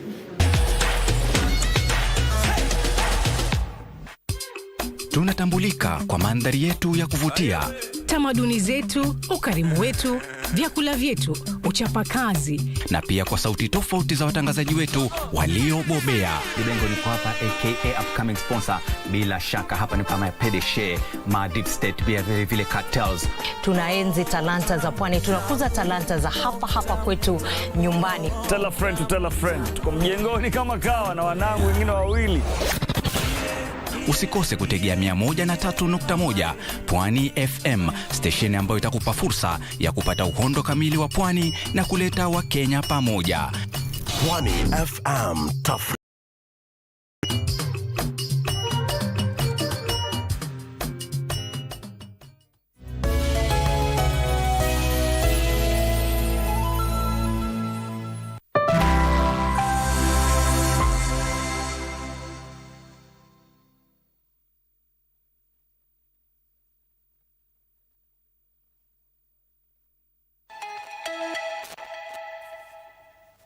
All right, welcome back. It's now just the tail end of this discussion, and I believe that you have gained something. So, you wanted to say something without getting into details? Now you're a presidential candidate. I asked, do you have people protecting you? I don't want to call them goons or something. Whether goons or not, we will not help this country if we cannot go to the realities and the truthful foundations about these things. Yes.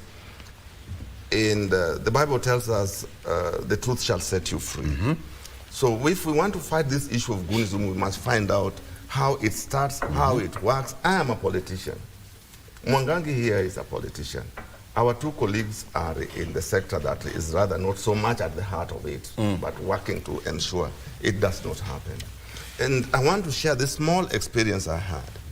At some point in my political life, I was running for a political office in Kisumu town. And it was in ODM, and we were running for an elective position. I was seeking to be the MP for Kisumu East. Everywhere I turned, and that time the MP was a very violent man, and I had thought that I would use the power of persuasion to convince people to vote me, and they were actually joining me in numbers. So what happens? Every corner I turned, goons were beating us and throwing us off board. Every point I went, we were being beaten. So I went and reported to the party that I'm unable to campaign.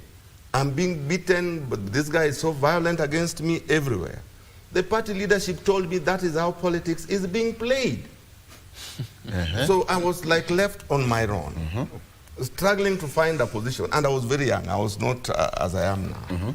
So what did I do? I ended up also getting some young men to protect us. And my command to them was always simple. Never provoke violence. Do not fight anybody. But those who come to attack us, please give them twice the dose they have brought. So the end result is this the MP then did not know that we were now more prepared than him. And he tries one time.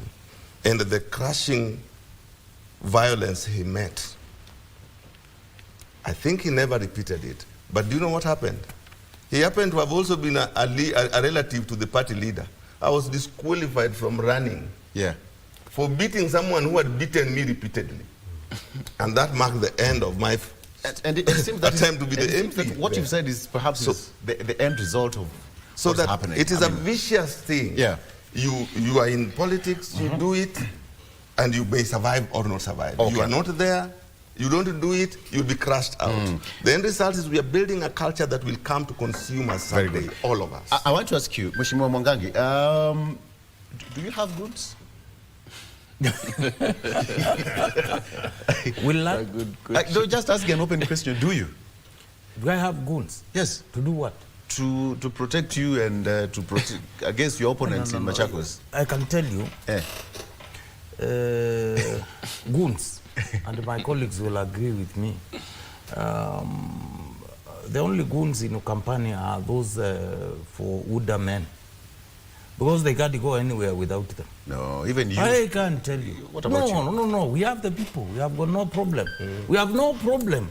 Let me tell you how politics works. Do you know why these goons, I end up with the goons? Tell me. Simply because I know I have a problem with the people. You are unpopular. Number two, you are very unpopular. Yes. Number two, even if I'm attending a funeral, I must have those goons and also hire some people so that they can cheer me.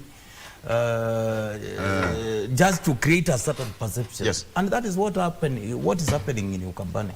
For those with the people, you need to walk anywhere and the people are with you. They will even protect you. You try, you'll be told, hey, the confidence. Yes. The confidence you have. So, in this case, if I were in Nairobi, definitely yes. Yes. It will be, because I know the government is not protecting me. It's protecting those opposing me. So in this case, what I need to do, I have to do. As long as it is right. Yes. But if what I'm supposed to do and it is right, it's constitutional, and somebody thinks I should not do it, I must look a way of doing it. Okay, now that your mic is still on, I have two questions here for you. Number one is what's on the paper. Another one is another question. What do you make of that? Now, we are just closing the debate. What do you make of that newspaper where the president said that he still has the company with him, even if your party leader doesn't join him? Okay, the president... Was it to join him? No. That is the next president next year. How can he join him? That is the person President Ruto should be preparing to hand over to. Kalonzo is seeking for presidency of Kenya, not to join this administration. He's not declared. He's not declared. So what I'm telling you, at least Onyango has declared. No, but Kalonzo has not. Kalonzo has done it several times alone. You are becoming an UDA sympathizer. He has done it severally. So about president and saying he is not going to abandon the region, it is his constitutional mandate. In fact, I think we should be having a commission to oversee how, for example, in counties, how do we operate there? Are we in compliance with the law in terms of development? Because it is not a question of abandoning. You are a trustee of the public money, and the constitution dictates fairness and ensuring equitable distribution of resources. So it is not a question of abandoning. It is a question of doing what he is supposed to do. Actually, it is his constitutional mandate for him to visit any part of this country. He's free to do so. Okay? Even developing this country, every part of this country. Another question. What do you make of C.S. Ruku being installed as a Kamba elder? Obviously, he's not. But he was installed. By hired fellows to do so. Come on. That does not make him one. Let me tell you. If today I sit here, you work in this state broadcaster, Victor Olo. Yes. If I declare myself the board chair of the board, KBC, will you say yes? Obviously, you know him. If I declare myself as a CEO of this great organization, will I be this? Will I be? The obvious. You know who that person is. So Ruku can do anything that he wants to do just for him to be happy. You know, they have a lot of monies to splash everywhere and do what they want to do. And I can tell you, Kenyans are watching. Yeah. You will see in the next election, we will have these goons. We will do what we think we are doing to embrace ourselves, to ensure we are popular. We are creating certain perceptions, but Kenyans will do justice, I believe. I want to do something quite off here today. We have Mheshimiwa Onyango Leo here, who says that he wants to be the president of Kenya, which we still wish you all the best. It's a huge battle. Wakili, do you have a question for him? A quick one. A quick one. I mean, the one I had already asked and he explained himself, but looking forward, he should be able to tell us what kind of country and visions now that he wants to be president. Does he want to get into power with goonism? Thank you. Clear question. Thank you. In fact, from the name of my party, Freedom and Opportunity Party, I will tell you in what kind of country we are looking forward to. But in a sentence, we are looking for a united, prosperous country. That country cannot prosper if that prosperity is to be a serious prosperity with goonism or with disrespect to the rule of law. We are looking at a country where the rule of law not only forms the bastion of our day-to-day living, but where the agencies of government are independent and are working according to their mandate. We are literally looking at a country where the citizens will stand tall and proud to say, I can do my business, I can interact and associate without looking to the left or to the right, whether I'm dealing with the right person or not. Okay. Mheshimiwa Mwangangi, question to him.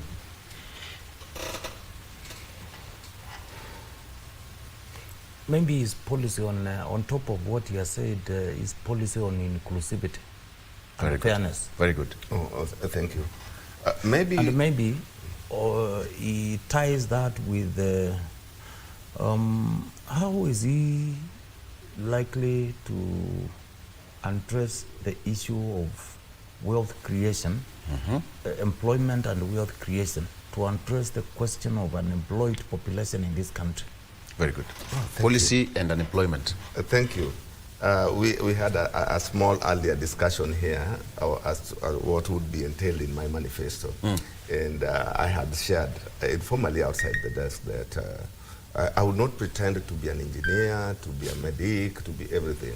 That once the party is in place, we'll put in our experts so that we come up with the best ways through which we can achieve issues to do with governance, issues to do with infrastructure, issues to do with healthcare, etc., etc. But all that notwithstanding, it is as a leader, it is important that you have got the zero draft of where you want to take the people. Number one, the biggest enemy of this country towards inclusivity is what we call tribalism, which over the years we try to run away from. Today, our leaders are fighting to form government, and you can see them desperately looking at making the tribal alliances other than ideas alliances, so that if you have things that are close to the things I have, we could form a coalition. But if your things are diametrically different from what I have, we have no business forming alliances, because definitely we are going to fight at the tail end of forming our government. So as a party, we insist that tribalism is a big enemy that has to be fought. Number two, that corruption has affected us so much. But there's a very simple way to fight corruption, in my view. Because we have tried it. We have changed the heads of EACC so repeatedly. From the time it was cast out to date, the same results. Sometimes I think when EACC is being used to launder corruption. My view is, can you please tame the appetite of the ultimate leader on corruption? Once the leader has controlled appetite towards state resources, my brother, the rest will have to toe the line. I'll refer you to the case of Murtala Mohammed. Sorry, not the case, to the instance of Murtala Mohammed as president of Nigeria. Within less than 6 months, there was order in Nigeria because the head was determined that things must change. Things will not start by our citizens. Things start with that leader. For us who come from the lecture, we tell you that fish starts rotting at the head. So it must start with me being held accountable and being committed to the things I'm talking, rather than just being rhetorical and being a good speaker and being a man who can persuade and move crowds. We must elect men of virtue, men of valor, and those men of virtue will be known by their histories. Okay. We are not getting men from nowhere. Very good. Daniel? Mine is to, of course, wish you well, and I think two questions. One is, if you do not make it, what is your plan?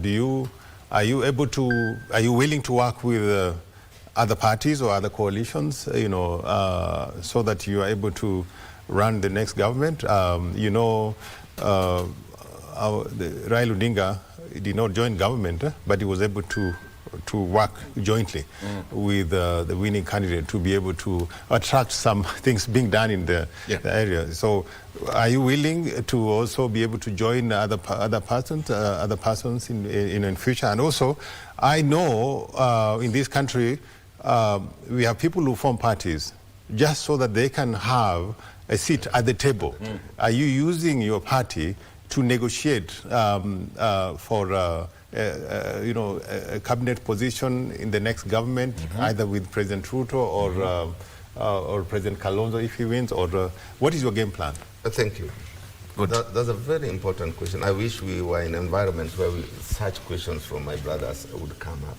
Number one, I think if the one thing ever undermined democracy in this country, it was this aspect of the opposition losing elections and then they join government at all costs. So that whenever, like ODM you talk, would lose elections and they lost them in droves, they would insist they are in the next government. They would go to the streets, they would go anywhere until they get into that government. That must come to an end if we want to bring a party, if we want to bring our country to some stage. Because we must build an opposition on issues. It cannot be that I can form a coalition with you, tomorrow I form with him, tomorrow I form with the other one, and yet you have diametrical views on issues of governance generally. We must have parties that are on issues, so that if Mr. Mwangangi's party has got issues that correlate with mine, and he forms government, I should be willing to say, Bwana Mwangangi, we join coalition, and on the following we agree. On these other dockets, then we get a middle ground. Other than that, I'm not joining your government. It's like asking the far-right party, because the communist far left have formed the government, and for the sake of being in government, in the guise of bringing development to my people, we just join. Then we undermine democracy. I will be willing to join anybody who forms government, so long as his party is espousing issues that are close to our issues. But I will not join government for the sake of being in government. I would rather build my narrative in the opposition up to such a time that I'm able to persuade a majority of Kenyans to elect. I also have one question, and I know you can answer this in 30 seconds. This one perhaps Mwangangi will be so happy about. What will be your take on devolution? Because the county governments have been crying that they are not getting enough support. In the next financial year, their budgets have been cut from 524 billion shillings. That is the expected amount they wanted. So what is your take on devolution? A great idea that has been, a great idea that I think has been betrayed by the implementers on the ground. Yes. Devolution was brought so that development could go to our people. Devolution, as implemented, is a way through which local leaders line up their pockets. I'm not saying all, but at the end, 20 years from the time of devolution, there will be counties that will be so great. Okay. There will be counties that people would wonder, where did the money go? Because some people are literally not stealing that money, they're looting it. Some people are putting it to good use. It is a great idea, a wonderful idea that has absolutely been betrayed by the implementers, and we must be bold to take action against them. We must accept that crime has no statute of limitation. And those who stole in the first administration, second administration, whichever administration, as a party, FOP, if we form government, we are coming for you. Thank you. All right. I think we should end it up there. Don't come for us. We are good citizens. We are good citizens. I think we have to end it there. By the way, there is a question you asked me, and now that the presidential candidate has addressed it, and you have asked. We want to go to Kisumu. Yes, the question of devolution. That is where we need to focus on. As president is trying to tour parts of the country, I know he's facing an election next year. The focus should be actually devolution. Yes. Because the current administration is doing everything 100% of what is the mandate of the counties. I hope something's going to be done, because the drafter of the Constitution actually had a very good idea for the devolution. Thank you so much, gentlemen, for being part of the show. I mean, today was just a class moment. We need to stop all this madness. It's not so good, because the gentleman, the old Mzee who was crying for his son in Kiumbu, had a very painful tear. That, I mean, he's lost a son because of goonism and because of politics. And those are just brothers, the people they live with, who clobbered him to death. I mean, we just have to be sober. All right, thank you so much. Honorable Francis Mwangangi, Deputy Governor, Machakos County, asante sana. Gibson Gesore, an advocate of the High Court and a political analyst. Thank you, my brother, for being a part of the show. And Mheshimiwa Nyangolo, we wish you all the best. He is also the party leader and Freedom and Opportunity Party and presidential candidate aspirant 2027. Asante sana. And of course, Daniel Jumamondi, Africa representative, Global Peace Foundation.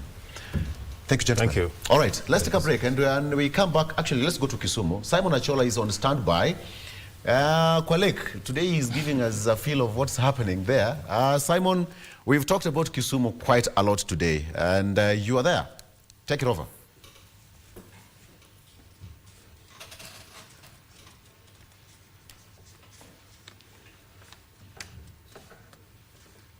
Well, good morning, and thank you very much for joining us. My name is Achola Simon, and of course, this is the Western Spectrum, a program that comes to you every Monday from 8 to 9, bringing you issues that affect the people of this part of the country, and of course, to a large extent, the entire country. And of course, the beehive of activities here.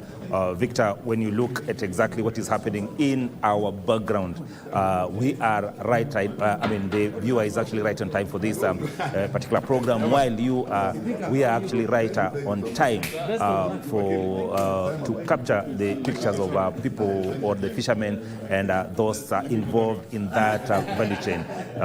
Collect fish from the lake, from fishermen who've actually spent the entire night in the lake looking for fish, and of course, women, men, and young people also here trying to buy fish from the boats. And then, of course, from there, they'll be heading to various markets, various eateries, and every other place to ensure that indeed they can actually sell their fish stocks.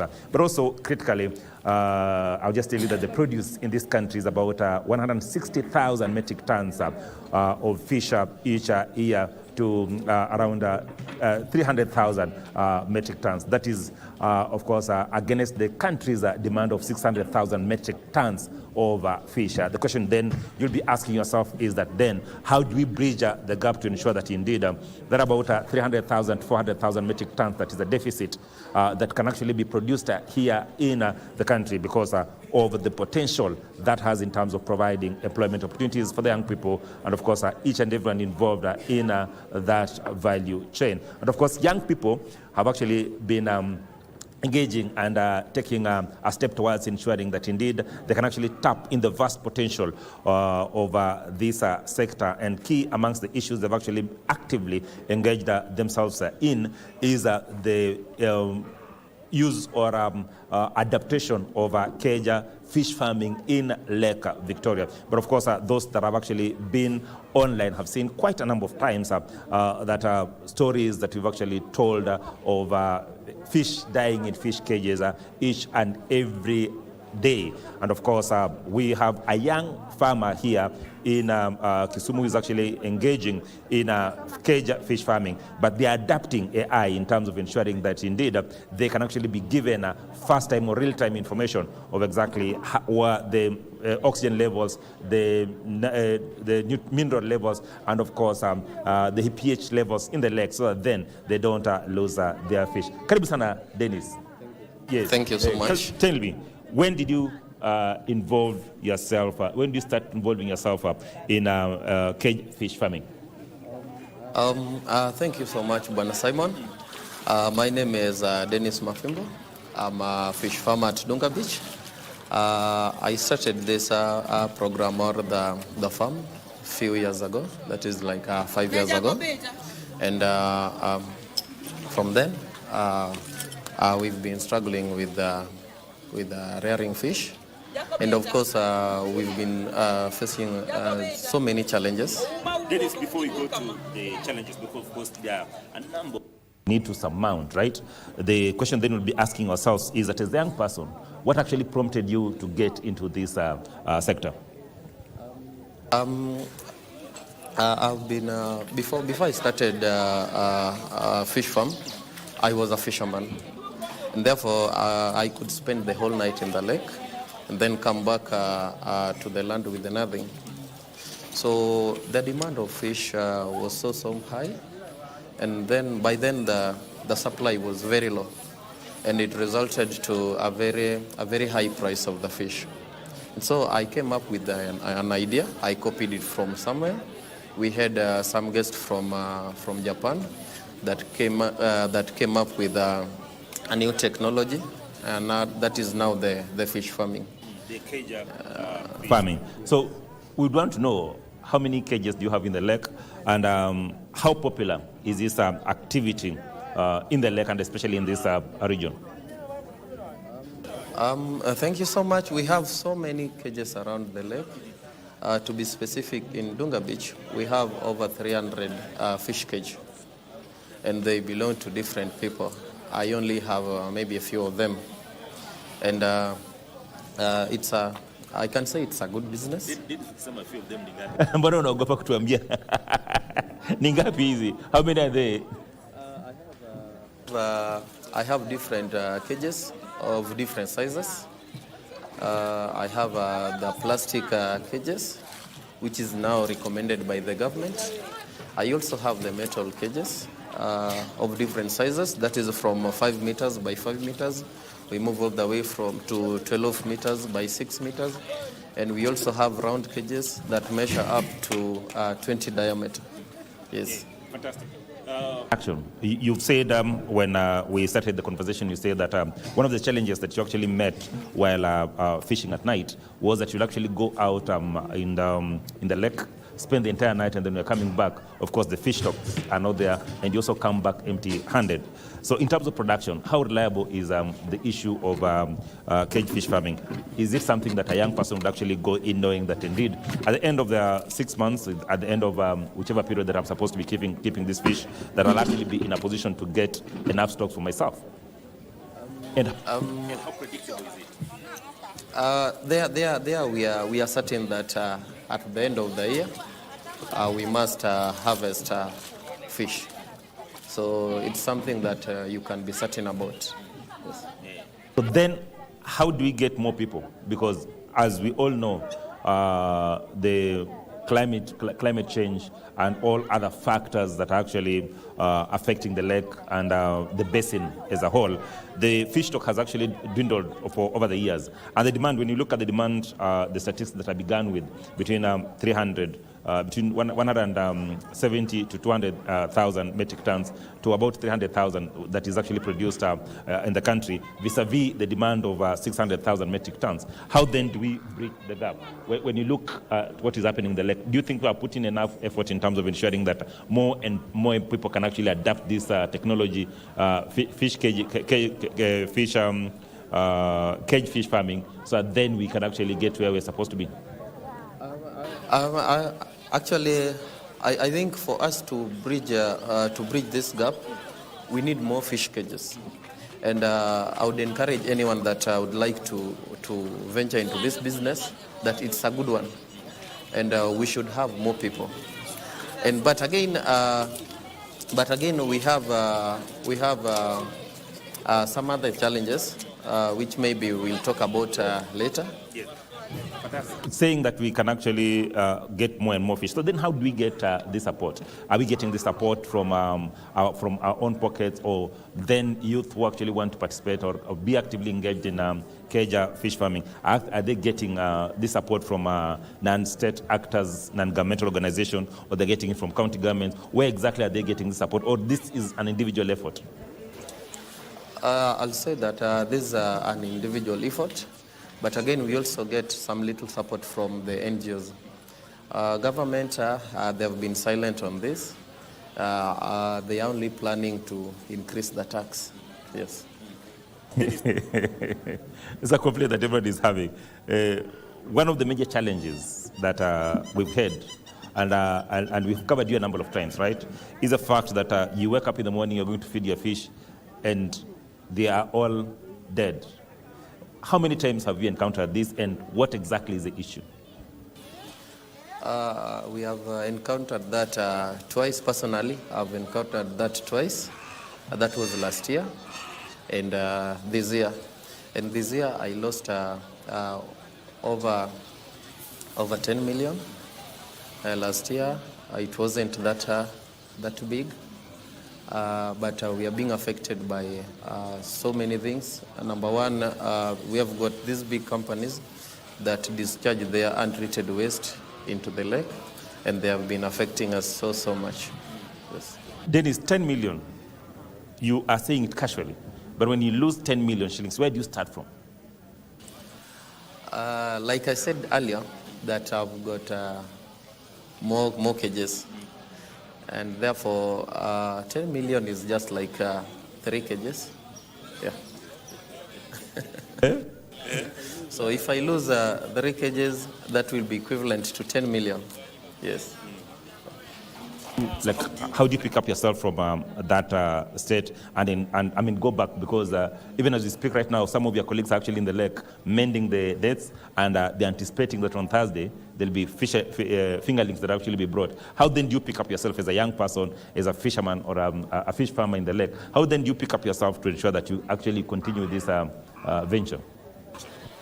Whenever we lose such amount of money, now we have to wait for like 6 to 8 months so that we harvest the other ones, and now we use that money to maybe buy fingerlings for these cages that we lost.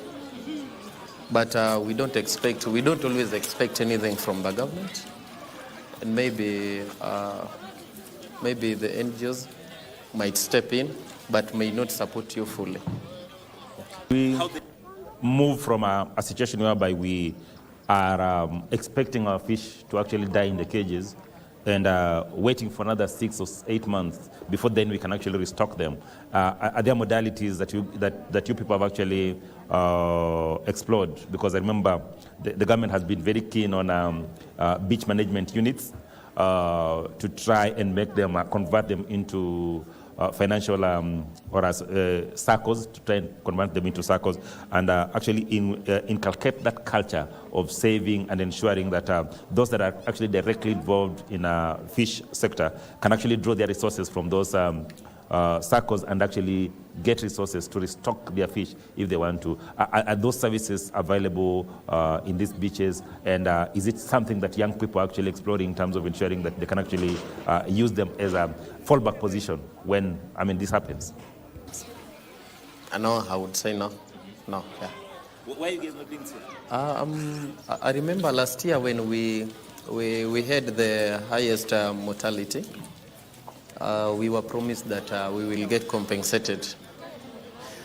We waited for that. Up to date, we've never seen any form of help from anyone, to be specific, from the government, as they promised. Young people are actually adopting technology and saying that this is what we are doing with our technology to ensure that life is easier, that we can actually rake in more resources, and we can actually make profits. And you are amongst the 3 people in this region that have actually adopted AI in terms of ensuring that they understand the mineral levels in the water, they understand the pH levels in the water, and oxygen levels in water. So then we can actually avert the issue of losing fish each and every year, because then we are doing a zero-sum exercise where you sit and you are basically sure that your fish will die at some point, right? So tell us about that tool and what actually prompted you guys to actually adopt AI in terms of safeguarding your fish in the cages. Before we introduced the AI tool, we would move from one place to another. For instance, when you lose some fish here, then you will move your cages from this point to another point.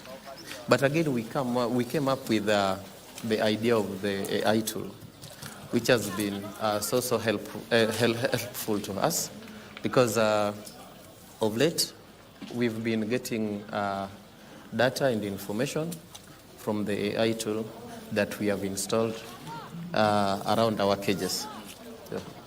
So the AI tool, it really helps us a lot. Number one, it will give you the exact water parameter. That is the water quality, that is the water pH, salinity. All that, we'll get them in our phone. So we introduced the AI tool, and it has got an antenna that is connected on the land. So the AI tool, we use it inside the lake. But again, we've got an antenna which translates all that information, and it sent us into our phones. How important? That is very, very important, because it will inform you when the dissolved oxygen is very low. It will inform you when the water pH drops. You know, for the optimum water pH, it should range from 6.5 to 8.5. When it's become too acidic, the AI tool will also advise you on what to do. For instance, when the water pH drops to 1 or to 2, that is a very strong acid. Now the AI tool will now provide you with the information on how to use the sea salt to moderate the water pH, or to equalize the water pH. And again, the AI, when it detects that the dissolved oxygen is very, very low, sometimes it's go down up to 0. So when it's detects that it has gone down, it will send you information again on what to do. So you can either move your cage, or you can use an aerator. Aerator, you can purchase them from all these aqua shops, though it's a little bit expensive. But if you use an aerator, you will find yourself saving your fish from mortality. I touched on something that I wanted to ask, is that when the AI tool gives you information, the water parameters around that cage, right? And you feel that the parameters are not conducive for your fish, then as you alluded to it, is that when fish dies here, then you need to move the cage to somewhere else, right? Does it also indicate some of the toxins that are actually coming in, and they say that this is the type of toxins that are actually coming into the lake, and then it is simple or easier for you guys to know that this is coming from this direction, and this is how we're going to deal with it. The recent AI that we installed, it has got the ability to do so. It has got the ability to detect any form of waste, and it will translate it in a way that you can understand it. So, and that's why I said that we've got big companies around here that produces they produce untreated waste into the lake. And the recent AI tool has got the ability to detect that this is an acid that is coming in.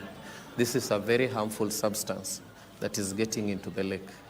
And you understand that this is also like a gulf. So the waves around this region, or the water current around this region, are not that strong to mix up this harmful substance and spread it into the lake, so that it can reduce its it can reduce on the rate on how it can kill the fish. So the recent AI has got that ability, and it can really detect anything. Anyone who's watching this saying and asking themselves question, how safe is the fish that we actually producing from cages around this place? Because you say, of course, the current, the waves do not have, because this is a gulf, then the current do not actually ensure that there's enough aeration as much as we would want. And then also coupled with the fact that the big companies in the basin keep releasing the effluent into the lake. How safe is the fish that we're actually producing in here, and what modalities are we putting in place to ensure that as we produce, we can actually test the fish before we release it to the market? That's a good question. The fish that we produce here are very, very healthy. You know, the fish is something that it's afraid of any toxic substance. So whenever it inhales maybe a little amount of toxic, it will definitely die.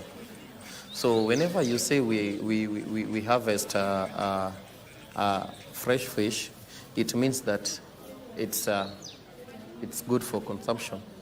Yes, and that's why we always test it before we even sell it to the other people, or before we take it into the market, just to show them that it's very healthy.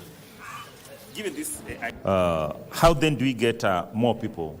How do you convince more young people to actually start engaging in these activities? Clearly, there's potential, vast potential that is actually remains untapped.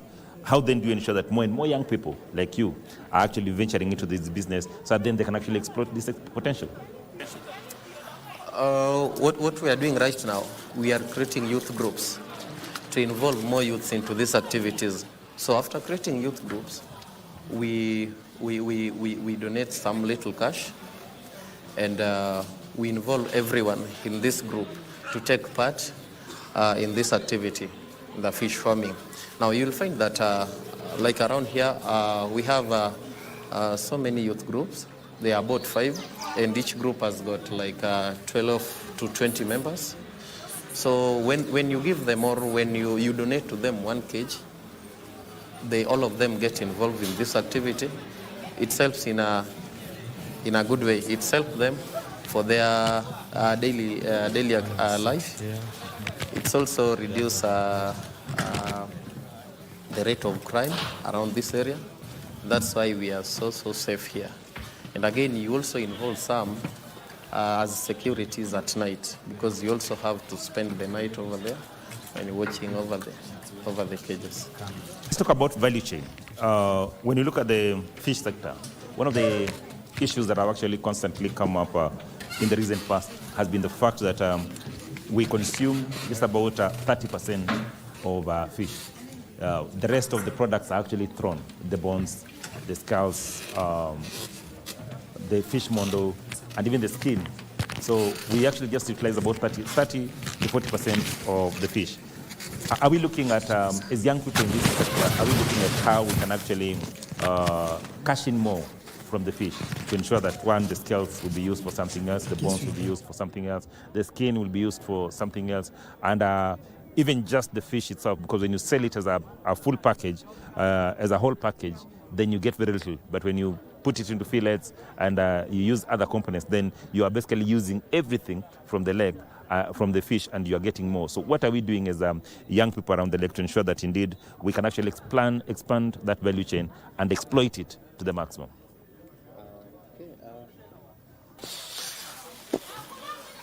There was a program that we started that was dealing with fish filleting, because we were looking into a situation whereby we can use the flesh, we can consume that, we can use the bones for some other activities or some other things, and we can use the air sac or the airbag, that is the mondo.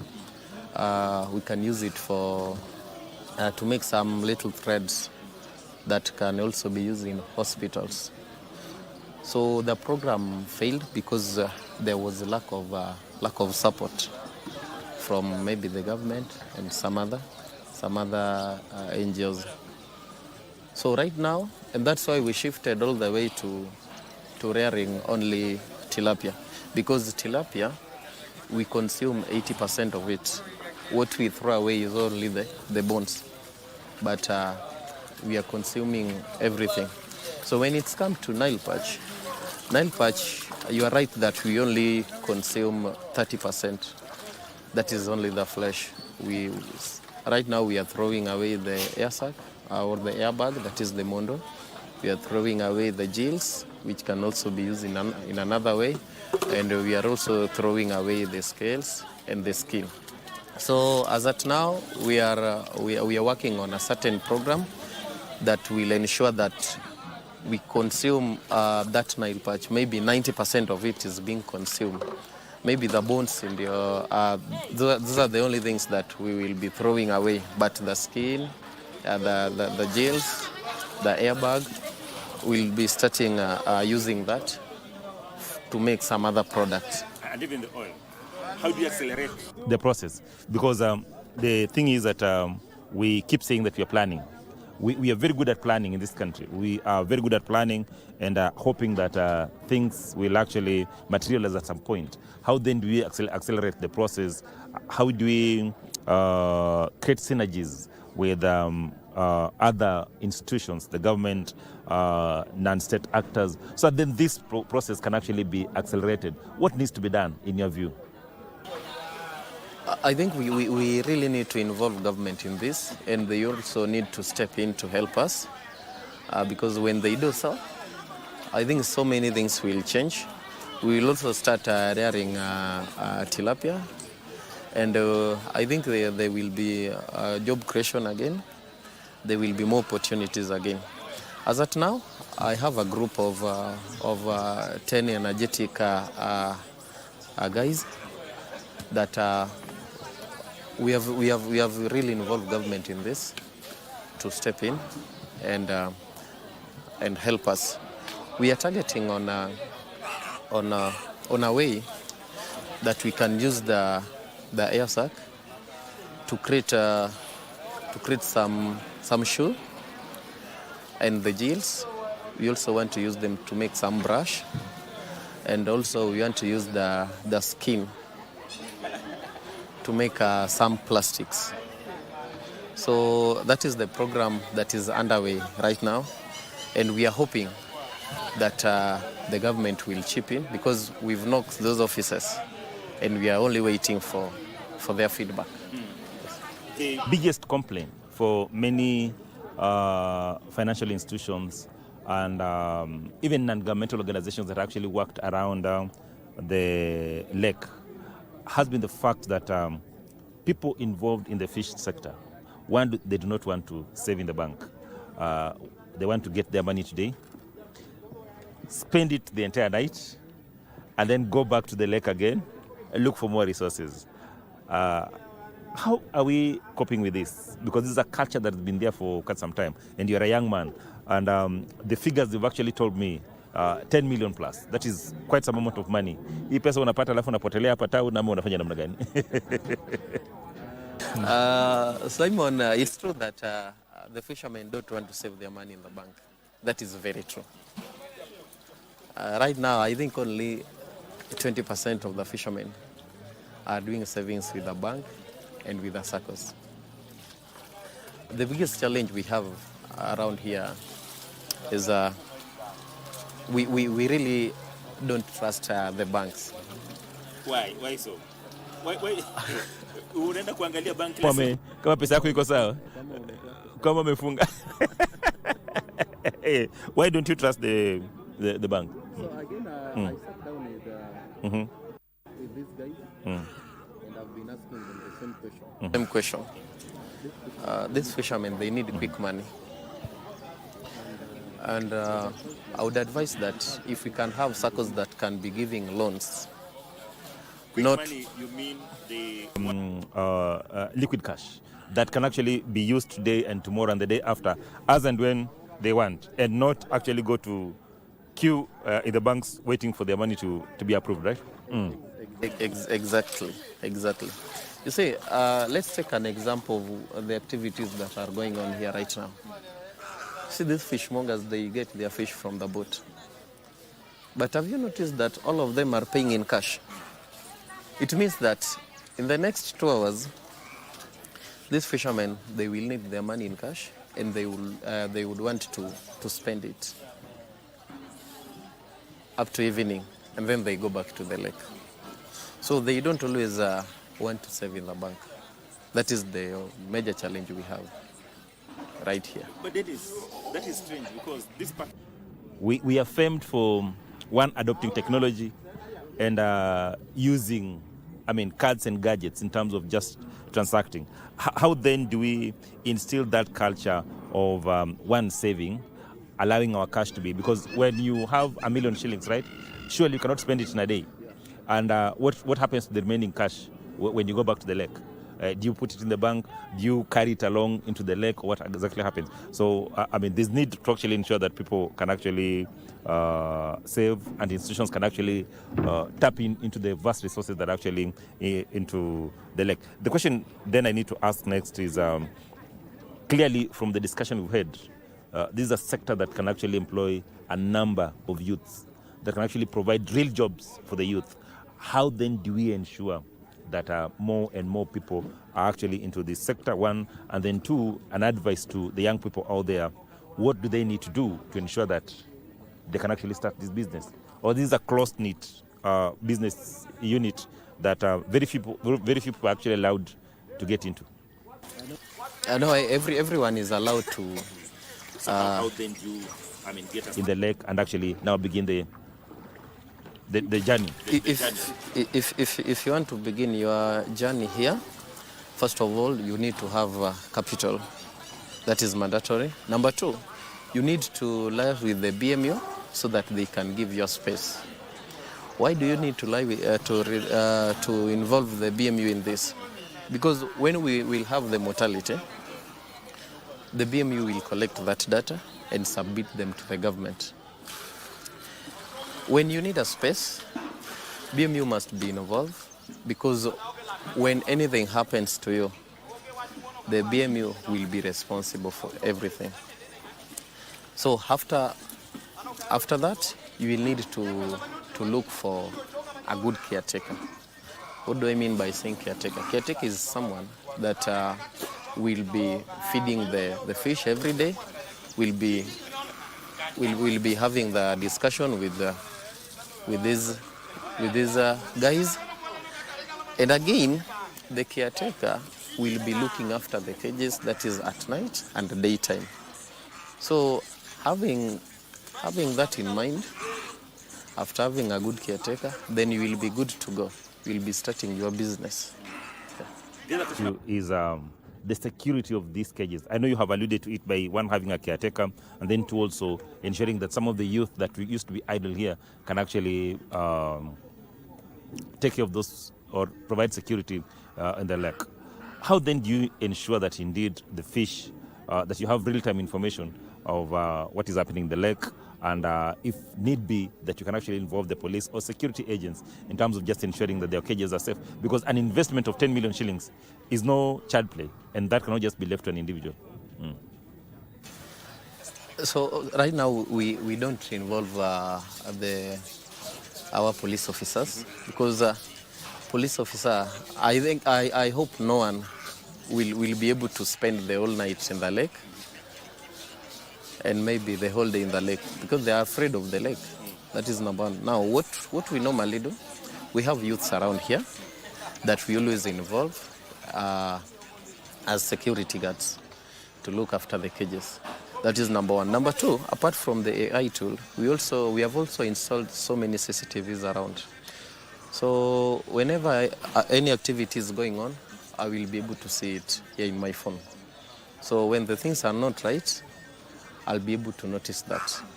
When we have an intruder, I'll be able to know that and take an action. That is that's where we now involve the police to come and maybe do some arrest. That is if we have an intruder.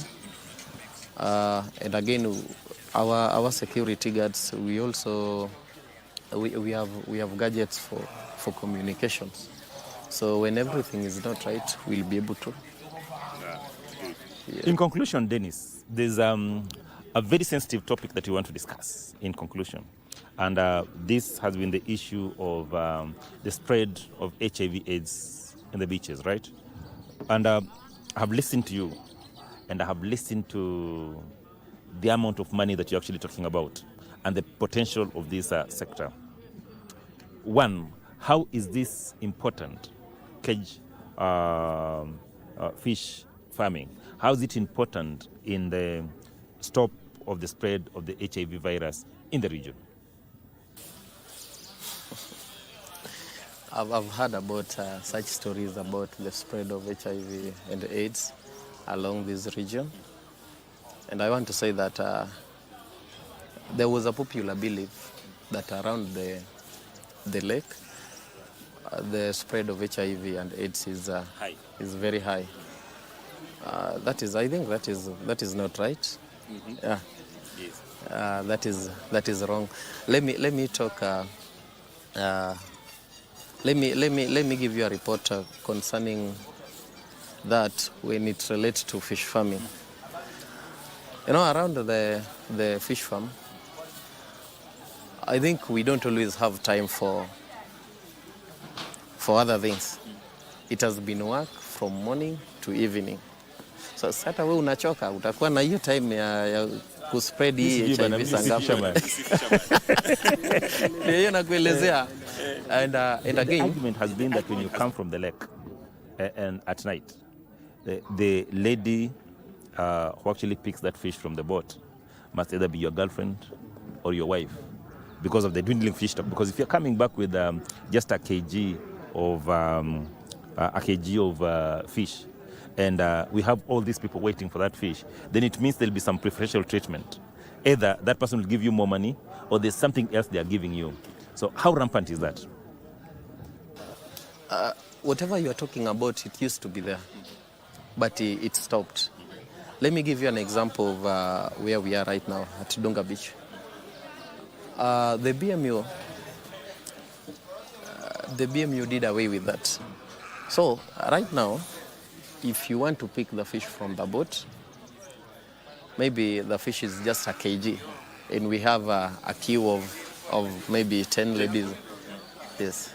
Whatever we'll do, we'll just hike the price of the fish so that whoever meets that target or whoever meets that price will fetch away the fish. But hiyo kitu ya sijui you need to be my girlfriend, hiyo iliisha. Hiyo iliisha. Then the other question is about what we're getting from the cages. Is it the medicine or the antidote to the dwindling fish stock in the lake? Is it predictable? Are you sure that when I'm going out today, I'll be getting enough fish stock for my people out there? Yes. Yes. Yeah. When there's no mortality, I'm telling you, we can meet the target, because whatever we are doing there, we always have a target to meet. let's talk about maybe you want to produce maybe 40 tons. That is in a month. So whenever you start harvesting, you will have to make sure that you meet your target of 40 tons. And that's why we have so many cages and we do restocking like each and every month so that the supply chain can always continue. We don't want a situation whereby we can do harvesting for 1 month, then wait for another 1 year. Yeah. So we always have cages in sequence. After every month, we install another one. After every month, or after every 2 weeks, we install another cage. So that when we start, when we start harvesting, the harvesting will flow throughout the year, so that we meet the demand of the consumers. Yes. In conclusion, yes, that you'd want to tell the relevant authorities, those that are actually involved in this sector, the researchers, the government, the county government, and of course players, other players like non-governmental organizations. What do you want to tell them so that then, of course, we can actually grow this sector? Just 1 minute before we conclude. Thank you so much. First of all, I want to thank the fisheries. They have been supporting us, not financially, but with a lot of research. They always do a lot of research and then give us a report. Number two, I would encourage the government to step in and help us. That is to reduce price of feeds, and also to support young people, maybe the youth, just to reduce the crime rate. I also want to thank some non-governmental organizations that have been standing with us, that have been supporting us. Some have been doing a good job.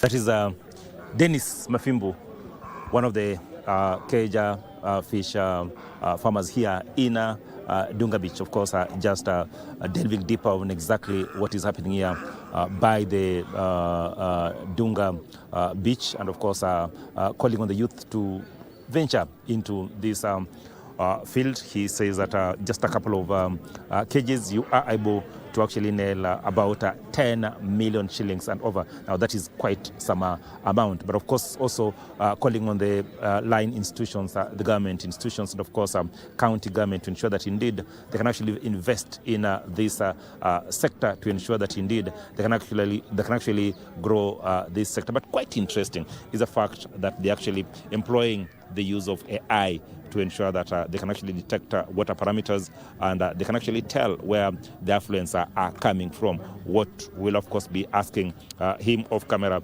is what they're actually doing to ensure that indeed they can actually talk to these institutions and actually talk to relevant line institutions, so that then these companies can actually stop releasing the affluents into the lake. Of course, this is a conversation that will continue online, and of course offline. You can actually continue this conversation around Achola Simon. You can also Achola on all social media handles. You can also do it courtesy of KBC Channel 1 on all social media platforms. This conversation has also been going on live on Mayenga digital platforms. So this is a conversation that will continue, and of course we'll brief our listeners and viewers, of course, in our subsequent bulletin. On behalf of each and every person who's actually made this possible, thank you very much, Dennis, for finding time to actually come and be with us for this show. For each and everyone actually involved in ensuring that this broadcast comes to you live to Nairobi, Simon Nyamatiko, and of course Martin Kibuti, Dennis Edwin Otieno, and Magdalena Kibuti also on the cameras. It's a thank you from us here in Kisumu, to take you back to Broadcasting House in Nairobi.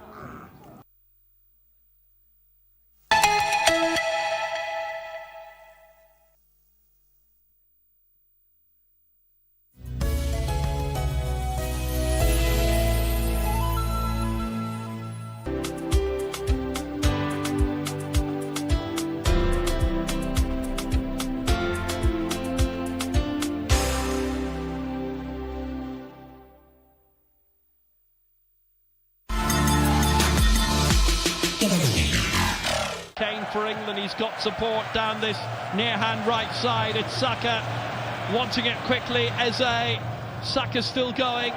Now he's got a chance to shoot himself, but it's straight at Neelan. Yeah, shouldn't be straight on Neelan. He's got to pick out maybe another player. England back in. And they could wrap it up here. It's opened up into the area. Good chance, Spence. Saka now. What a miraculous save by Neelan. How good has Saka been? But Neelan there, you'll see the difference here. The shot's very similar distance, but he pushes it away and it's harder for Saka. Nobody...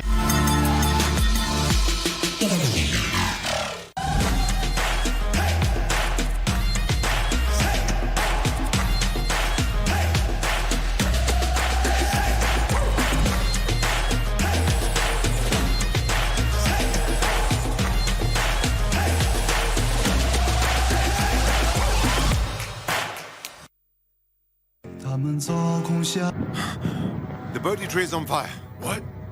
The Bodhi tree's on fire? Don't pretend that you're not involved. You're saying that the anomalies are related to the tree's destruction? The trees stabilize our space. When the pagoda tree was destroyed, the human world and Ghostum went through something similar. Didn't your accomplice tell you that? I'm not interested in having a debate with you.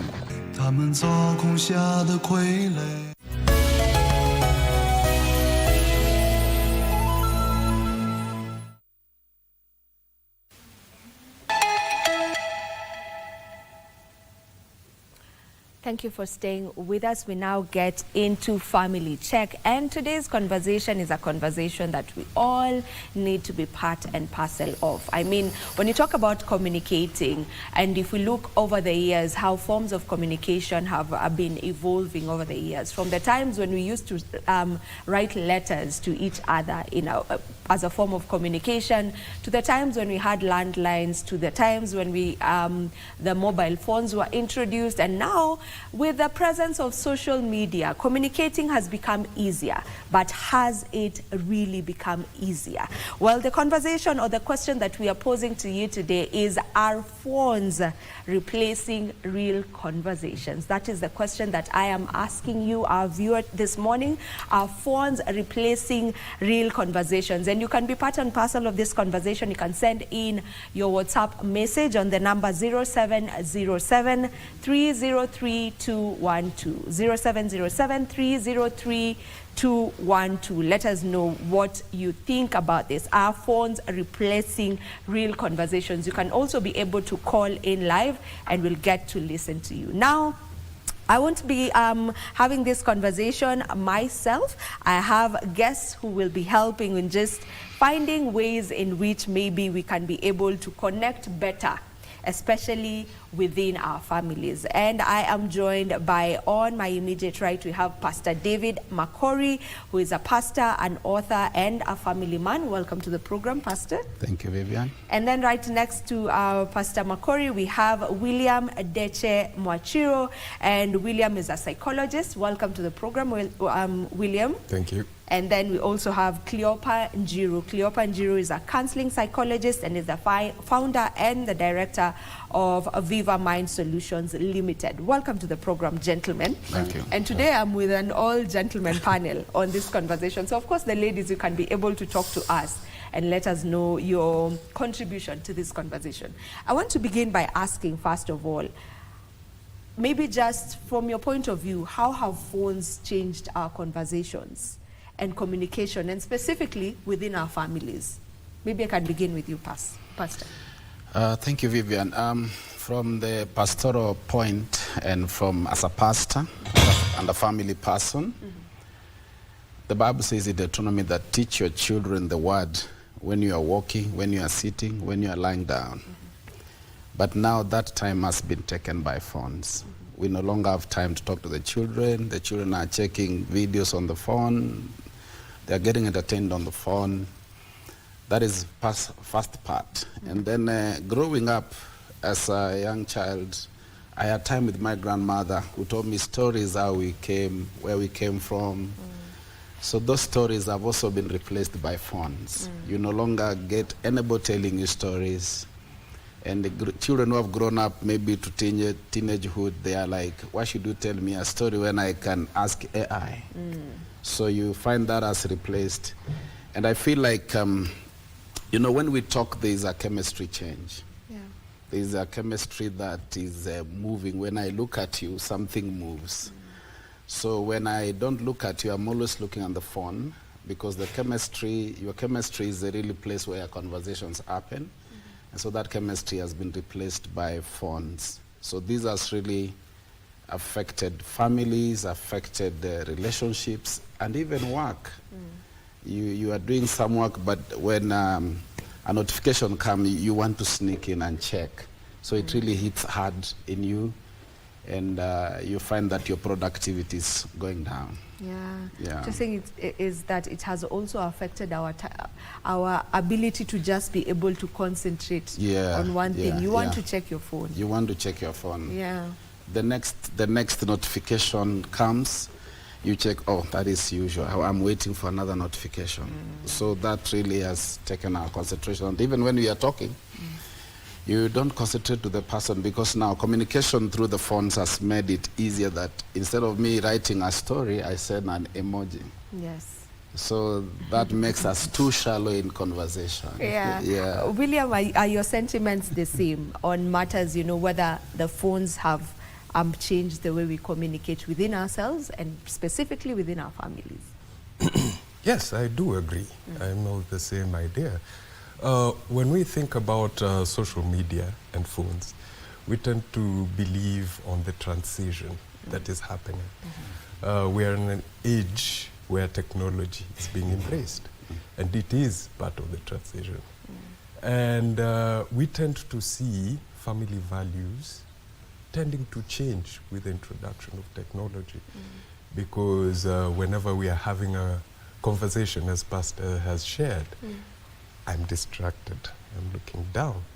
And the key factor of communication is both verbal and non-verbal aspects of communication. They embrace the realities of empathy. And that is why the whole difference tends to become a problem most of the time. Because now once I don't have that realistic connection with an individual, then it deters my interest to progress and have further expressions that are there.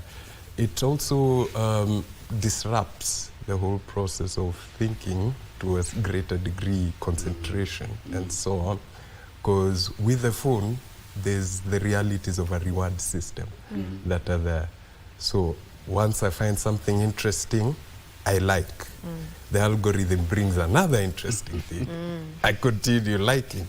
So you find yourself chasing a circle all over and all over again, to the point on now where you're hooked onto the phone, and you feel like your concentration is there, and the notifications, as Pastor shared, once it pops up, oh, that interesting post from socialite so-and-so.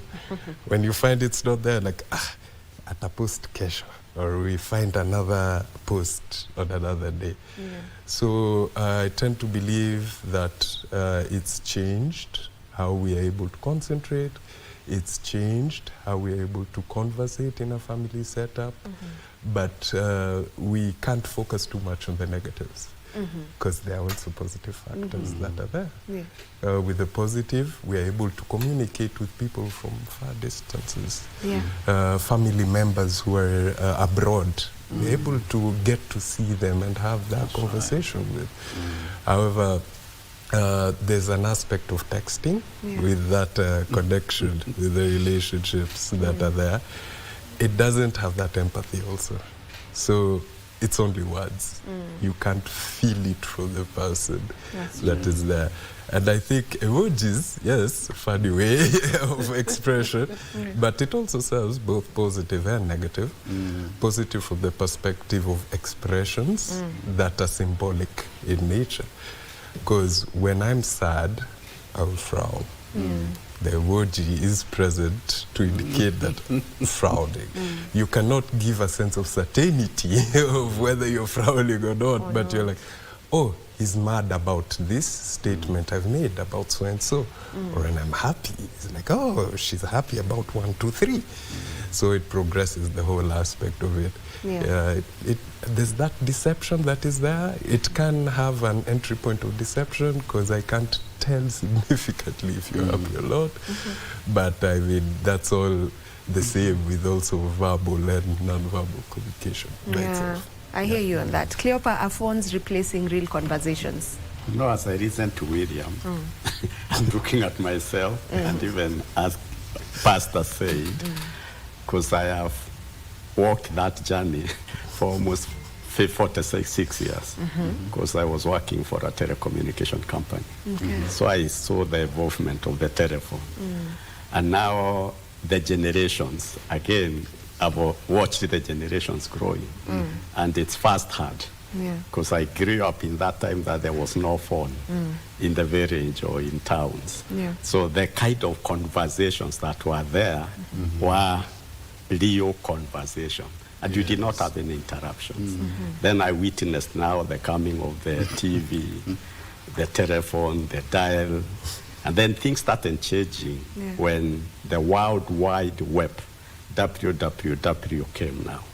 And the emails replaced letters, replaced fax. So communication now started moving. And the way it did, also the conversations started changing slowly. The millennials were really excited because they were the ones that were getting the phone for the first time. And so when they started becoming parents, then when parenting, they are holding a child on this side breastfeeding and on the phone on this side. And this child is seeing how the mother is doing. And so the child is learning by observation. And now these are the children again who are now parents now, or they are getting to Gen Z. And now they have come now with so many other things that have come, like AI, the Instagram, TikTok has replaced everything now. So things have gone on changing.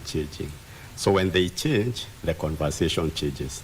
But now, as I listen to William, I started seeing for him when he's talking about emoji, he is even smiling. And even the way he is describing it,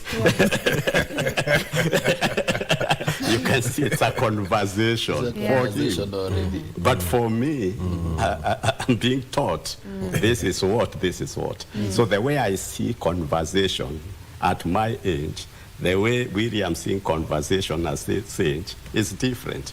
Alpha now, they are the ones who have been born now with all these changes.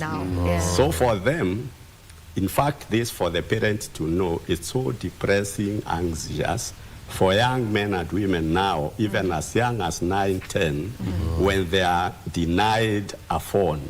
Because for them, it's not just calling one person. They are discussing the whole class.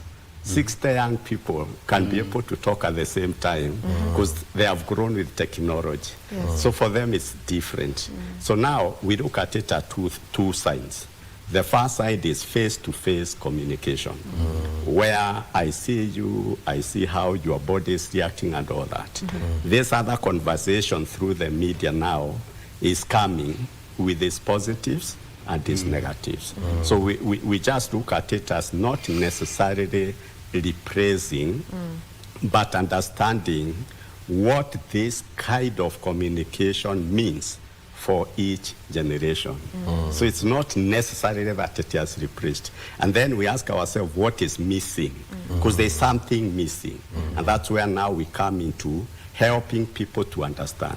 But above all, there is an element that even us as scientists, people who are studying psychology and behavior, we've not managed to come up with a proper label.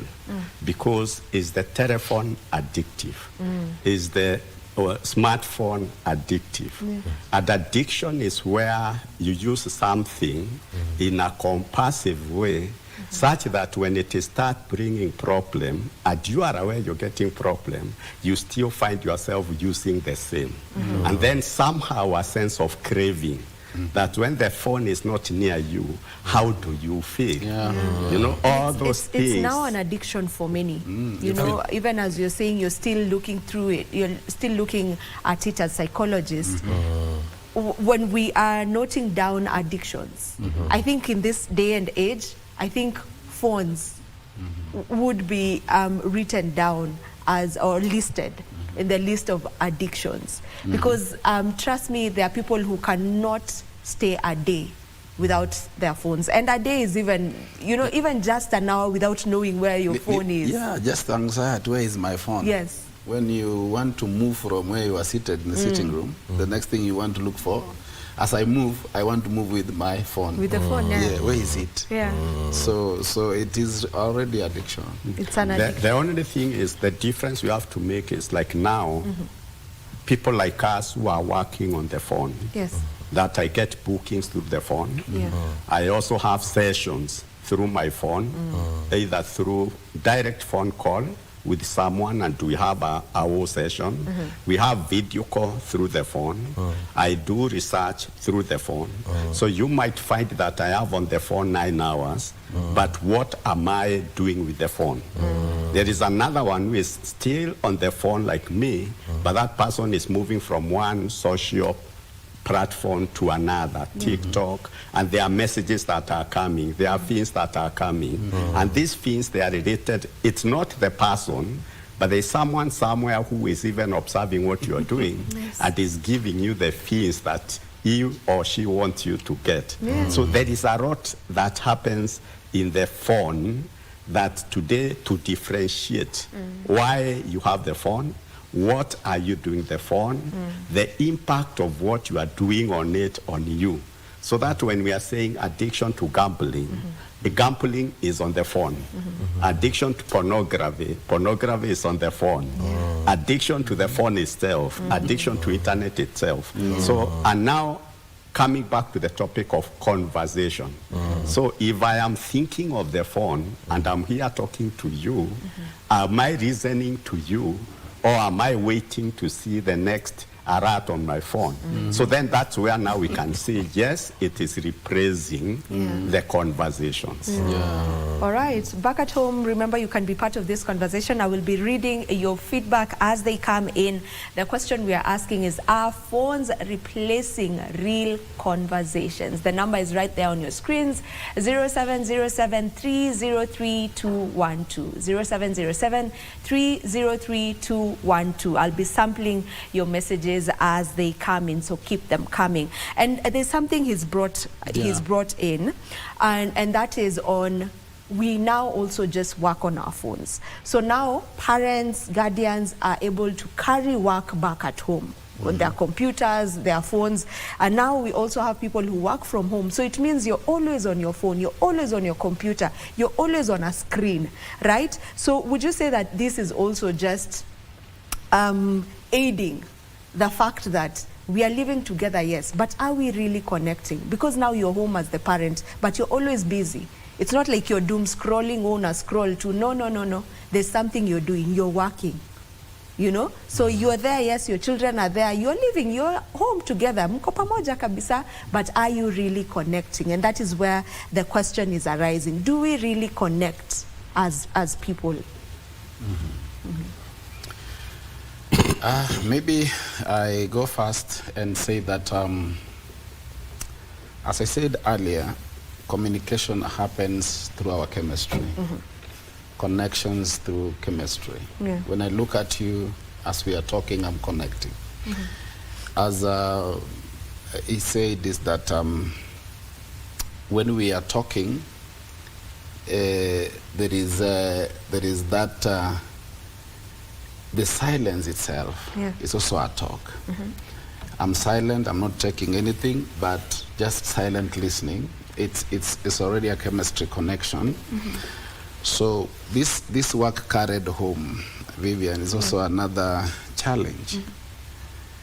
How are you doing those days when there were no phones that you were reaching out to your clients from? How are you doing? Why can't we do it now the same? Because now it's making even people lazy. I can study from here. Do you know, like when I was doing my postgraduate diploma in theology, there were online classes and there were also physical classes. I preferred physical because I'm going to connect. I'm connecting with people there, connecting with the lecturer and all that. So the connection is what is really also worked against. You have your lecturer from the US, fine, he comes through screen, you finish, he disappears. That connection also is not as intact as it should be. And that's why you find people live on their own. Tumemaliza class, thank you. Yeah. So the connection is really hit, even in relationships.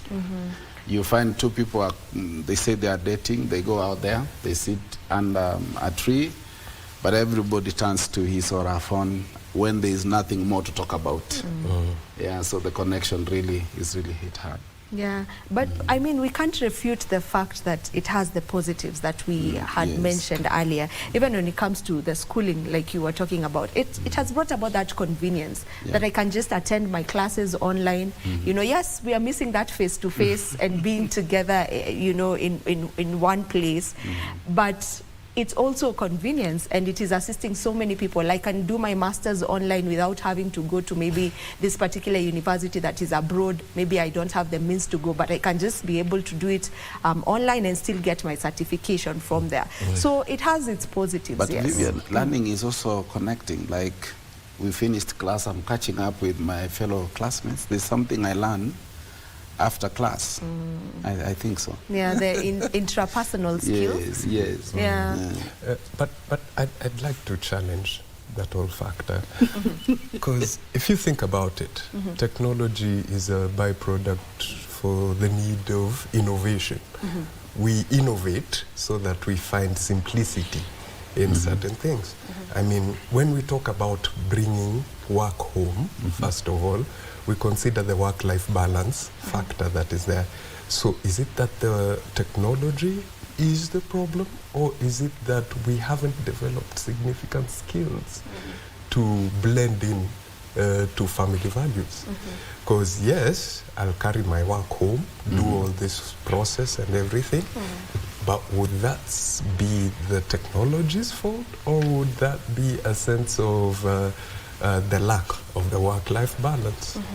I think there's a need to reflect deeply into such a factor, because not many individuals are seeking to avoid the realities of technology or confront the realities of technology. However, we never tend to ask the devil's advocate question. What if the technology worked too good than expected? Because it's meant to give us access widely, and it's doing that. It's making things simple.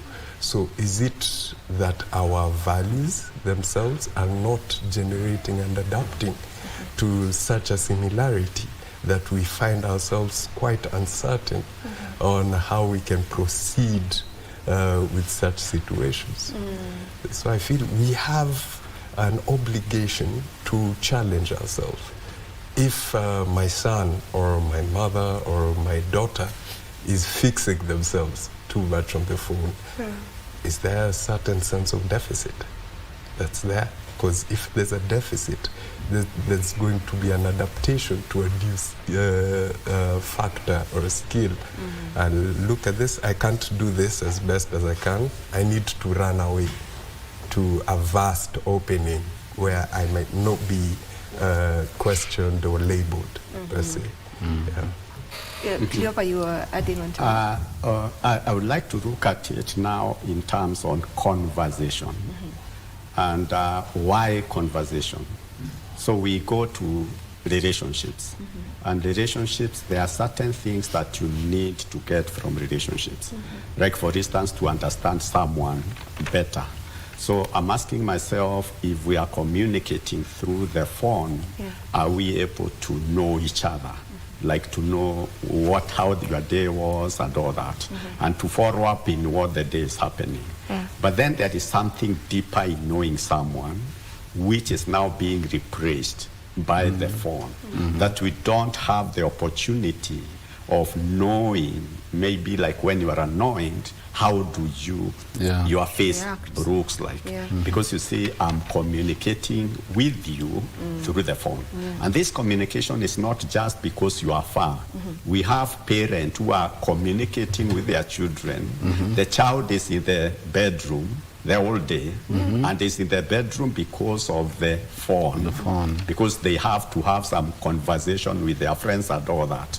So then, instead of the parent going to see the child, they will send a text or call on the phone. Can you imagine? one This to is the another. reality. This You're is in the same reality. house, but you're texting. Yes, you are texting and you are in the same house. Or even when you see people sitting down, like couples going for a dinner, you see this couple is on the phone, the other one is on the phone. You might think they are talking to people at a distance, but they are able to be on the same table.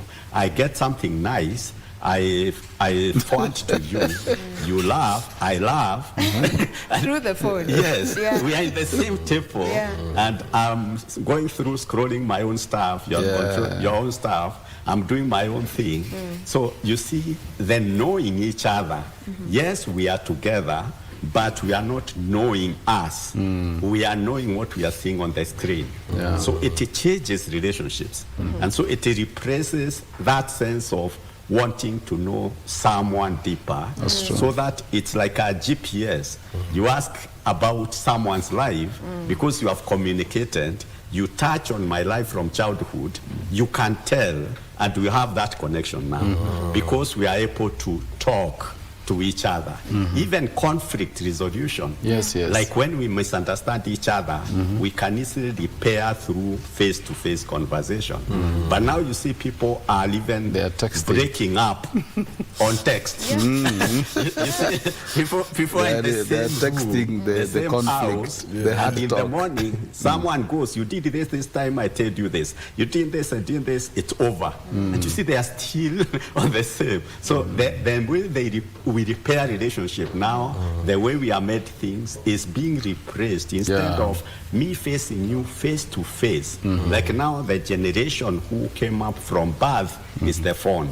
So they have no skills of one-to-one communication. So they would rather text than face the person. So they don't have, and then it will create anxiety. How am I going to start? How am I going to tell someone? So you can see when you follow the importance of conversation and the media for conversation. Now the phone is now coming in between because that is the media we are using to talk to each other. And that media is also frustrating because I could be expecting, like when you post, the number of views, the number of likes. If I'm with you and I have posted something and there are no views, there are no likes, then I get annoyed or I get frustrated and disappointed. Now you don't know why am I disappointed. Is it because of you or because of my views? So you see, that's how the conversation is now changing. All right, let me read some of the messages that have come in. Someone is saying, good morning, I am following and loving the conversation and tuning in from Taita Taveta County. Thank you so much. Another one here is saying, hello, I am Lucius from Eldoret. I agree that phones are now replacing real conversations rapidly in this era. This is because nowadays even the important meetings are being done over the phones and the message hit every member softly. I think they're also saying even when it comes to our workspaces, we're doing our meetings online. So that face-to-face interaction is lacking and lacking by the day. There's something you had mentioned and I want to pick it up from there on matters validation, online validation. And now online validation is a thing. And it is something that I'll say maybe the youngins are ones who are grappling with it mostly, whereby you feel like you're validated by the likes you get. You're validated by the amount of followers you have online. I posted this picture. Oh, don't I look beautiful? How come only 2 people have liked? So there's that also. And maybe just what does that do to the mind? Yeah, it brings a lot of problems because firstly, it lowers your self-esteem as an individual. once you post your picture or comment on a certain level, you expect that maybe I'll get 19 likes or 20 likes, and then alas, you get one. Yeah. And that makes that makes you feel less important. Like, doesn't my thought process or my ideas don't they matter? But the reality is, possibly it might have passed through a number of phones, and these individuals just scrolled through the post without lacking, not because there's a sense of hate or rage towards the comment, but simply because it was just another day, by the way. And that makes a whole pollution of family values by itself. Because if you think about it, you are sitting with your family and let's say something happens and you feel like, I want to talk to someone about what's happening in my family. So that erodes the privacy that is there, and it tarnishes the family value factor, because now you're opening up yourself to a bunch of random individuals online, and suggestions are vast but are based on unique experiences that everyone has had. So you might get a suggestion that might not even augur well with the values that are standing within the family itself, and it causes a whole disruption with how you view yourself and how you view people around you, basically. All right. We need to finish the conversation, unfortunately, but let me read this last message. Someone is saying, I love this conversation, especially the challenge thrown into the ring by one of the speakers, whether technology is the problem or failure in balancing this technology. Technology and developers of technology will in future face class action for bringing innovations that negatively destroyed social fabrics. That is Marikas Mayunga from Nairobi. I will take your final remarks, gentlemen, in 30 seconds each. 30 seconds. My final remarks is that phones are not evil, but they are good and excellent servants, but bad masters. All right. Yeah. Adaptation is necessary for progress. So instead of avoidance, let us work on understanding situations and then adapting to it. All this is just part of the progress of humanity. Okay. Mine is, let us have some screen-free time. If it's our meals, if it's conversation, it will be more respectful if we have to try a little bit to keep our phones aside, not only separate, but keep them somewhere where we have an important family meeting, you're meeting someone. That's one of the first steps towards helping us have real conversations. All right, thank you so much. And we will agree that this is a conversation that we can be able to carry on. Maybe next week we can still have the same conversation so that we are able to cover it widely. So thank you so much, gentlemen, for joining me. As we wind up, Victor, should I call you Victor the Octopus? So 4 teams remaining in the World Cup. We have France, we have Spain, we have Argentina, and we have England. Yes. So tomorrow's game is France and Spain. Yes. Your prediction? France and Spain. Now, let me give you their head-to-head before. So their head-to-head, in 2025, Spain beat France 5-4. That was on penalties at the UEFA Champions League. In 2024, they also met in the semi-finals. Spain beat France 2-1. In 2021, there was a final of the UEFA Champions League. Spain was 1 and France 2. And in 2017, there was a friendly between the two teams. Spain beat France 2-0.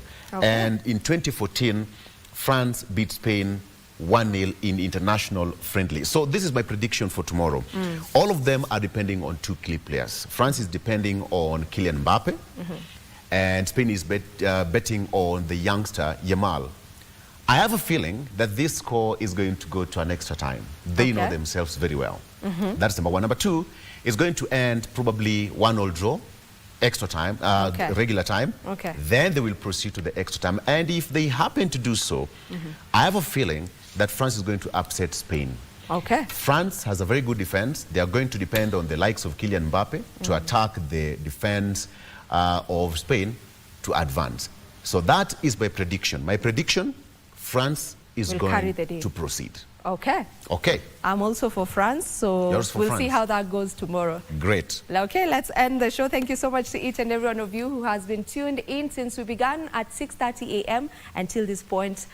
So thank you. My name is Vivian Ndegwa. I'm Victor Lo. Bye-bye. See you tomorrow.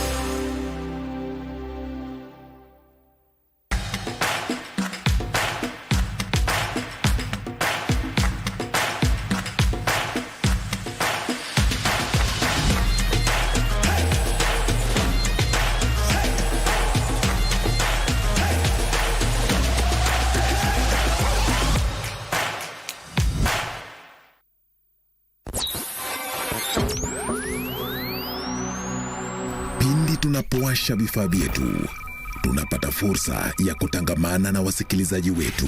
Karibu sana thĩinĩ wa tabarĩra ya Rwiga. Tunapeperusha utangazaji uliobobea katika habari, nĩ ũndũ wa macio na mangĩ maingĩ, burudani, haha nĩ harĩa tũkoragwo tũkĩigua nyĩmbo mwaki nyĩmbo hot, na hamasisho la kiroho.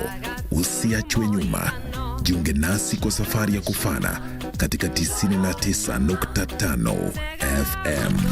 Soro FM.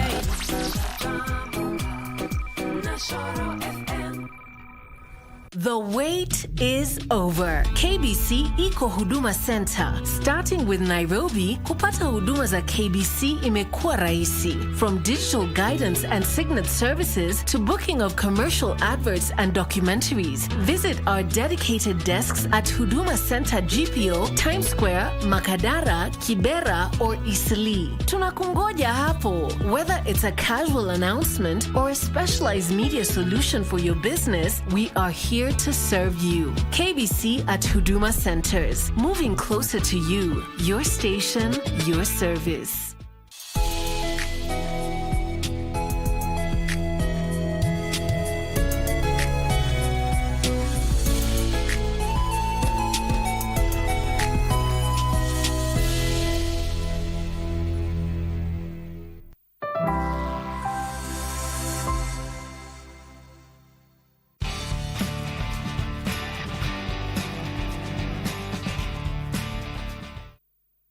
Austin Odor, check.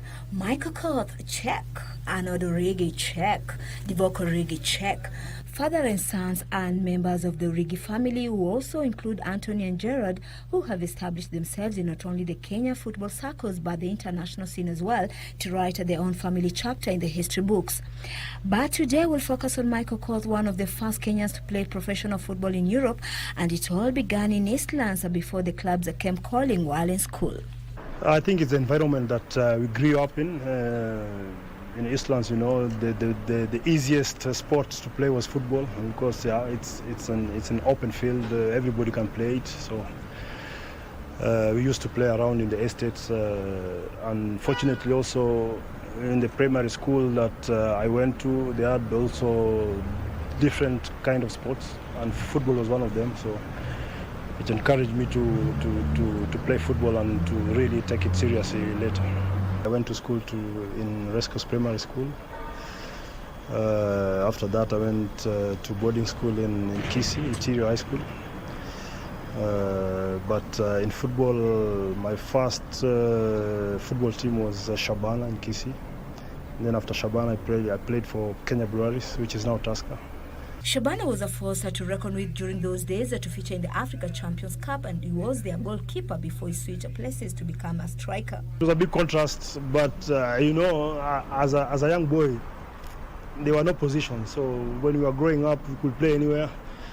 When you are very good, they could say, no, you just go and stand as a keeper because you are scoring too many goals, so that you could balance the team. And when things were tight, sometimes they know somebody else should be in the goal, so you go in front. So those are the advantages that I had. I could play in both positions. But when I went to high school, it was a little bit different because now you are supposed to focus on a certain position. So I played as a keeper for a long time. But there was a moment when we had a crisis in Shabana. Most of our strikers were injured. So the coach then, Akbar Khan, said, I have seen you playing as a striker sometimes in your school games. So he just said we will train for 2-3 weeks and to see so that we can see how far you can go as a striker. Fortunately enough, the first game I played, I scored 2 goals, and from then they said that it was better for me to be a striker. That's how things changed. I think the first club is always the most important thing because that's when they saw my capabilities, and they gave me that opportunity to express myself as a footballer.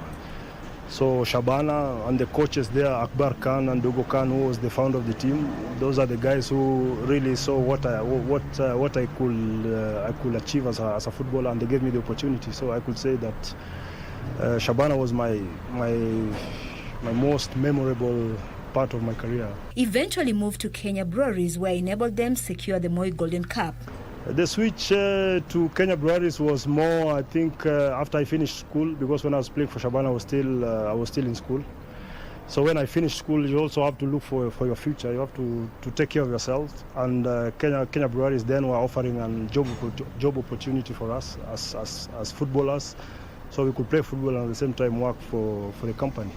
So that's why I switched from Shabana to Kenya Breweries. His exploits in the Sekafa Senior Challenge Cup, where the national soccer team has recorded some of his most memorable moments, earned him a place among the greats, and he did not disappoint, ensuring they secured their ticket to the 1990 and especially the 1992 Africa Cup of Nations before he made his third appearance in 2004. First of all, it was the passion. Of course, we had the talent, but the passion was there. And also, if you can remember very well, we had a good support from the whole country, from the ministry, from the government, and people who just volunteered to support the team. So we had a good backing. And also the organization, the coach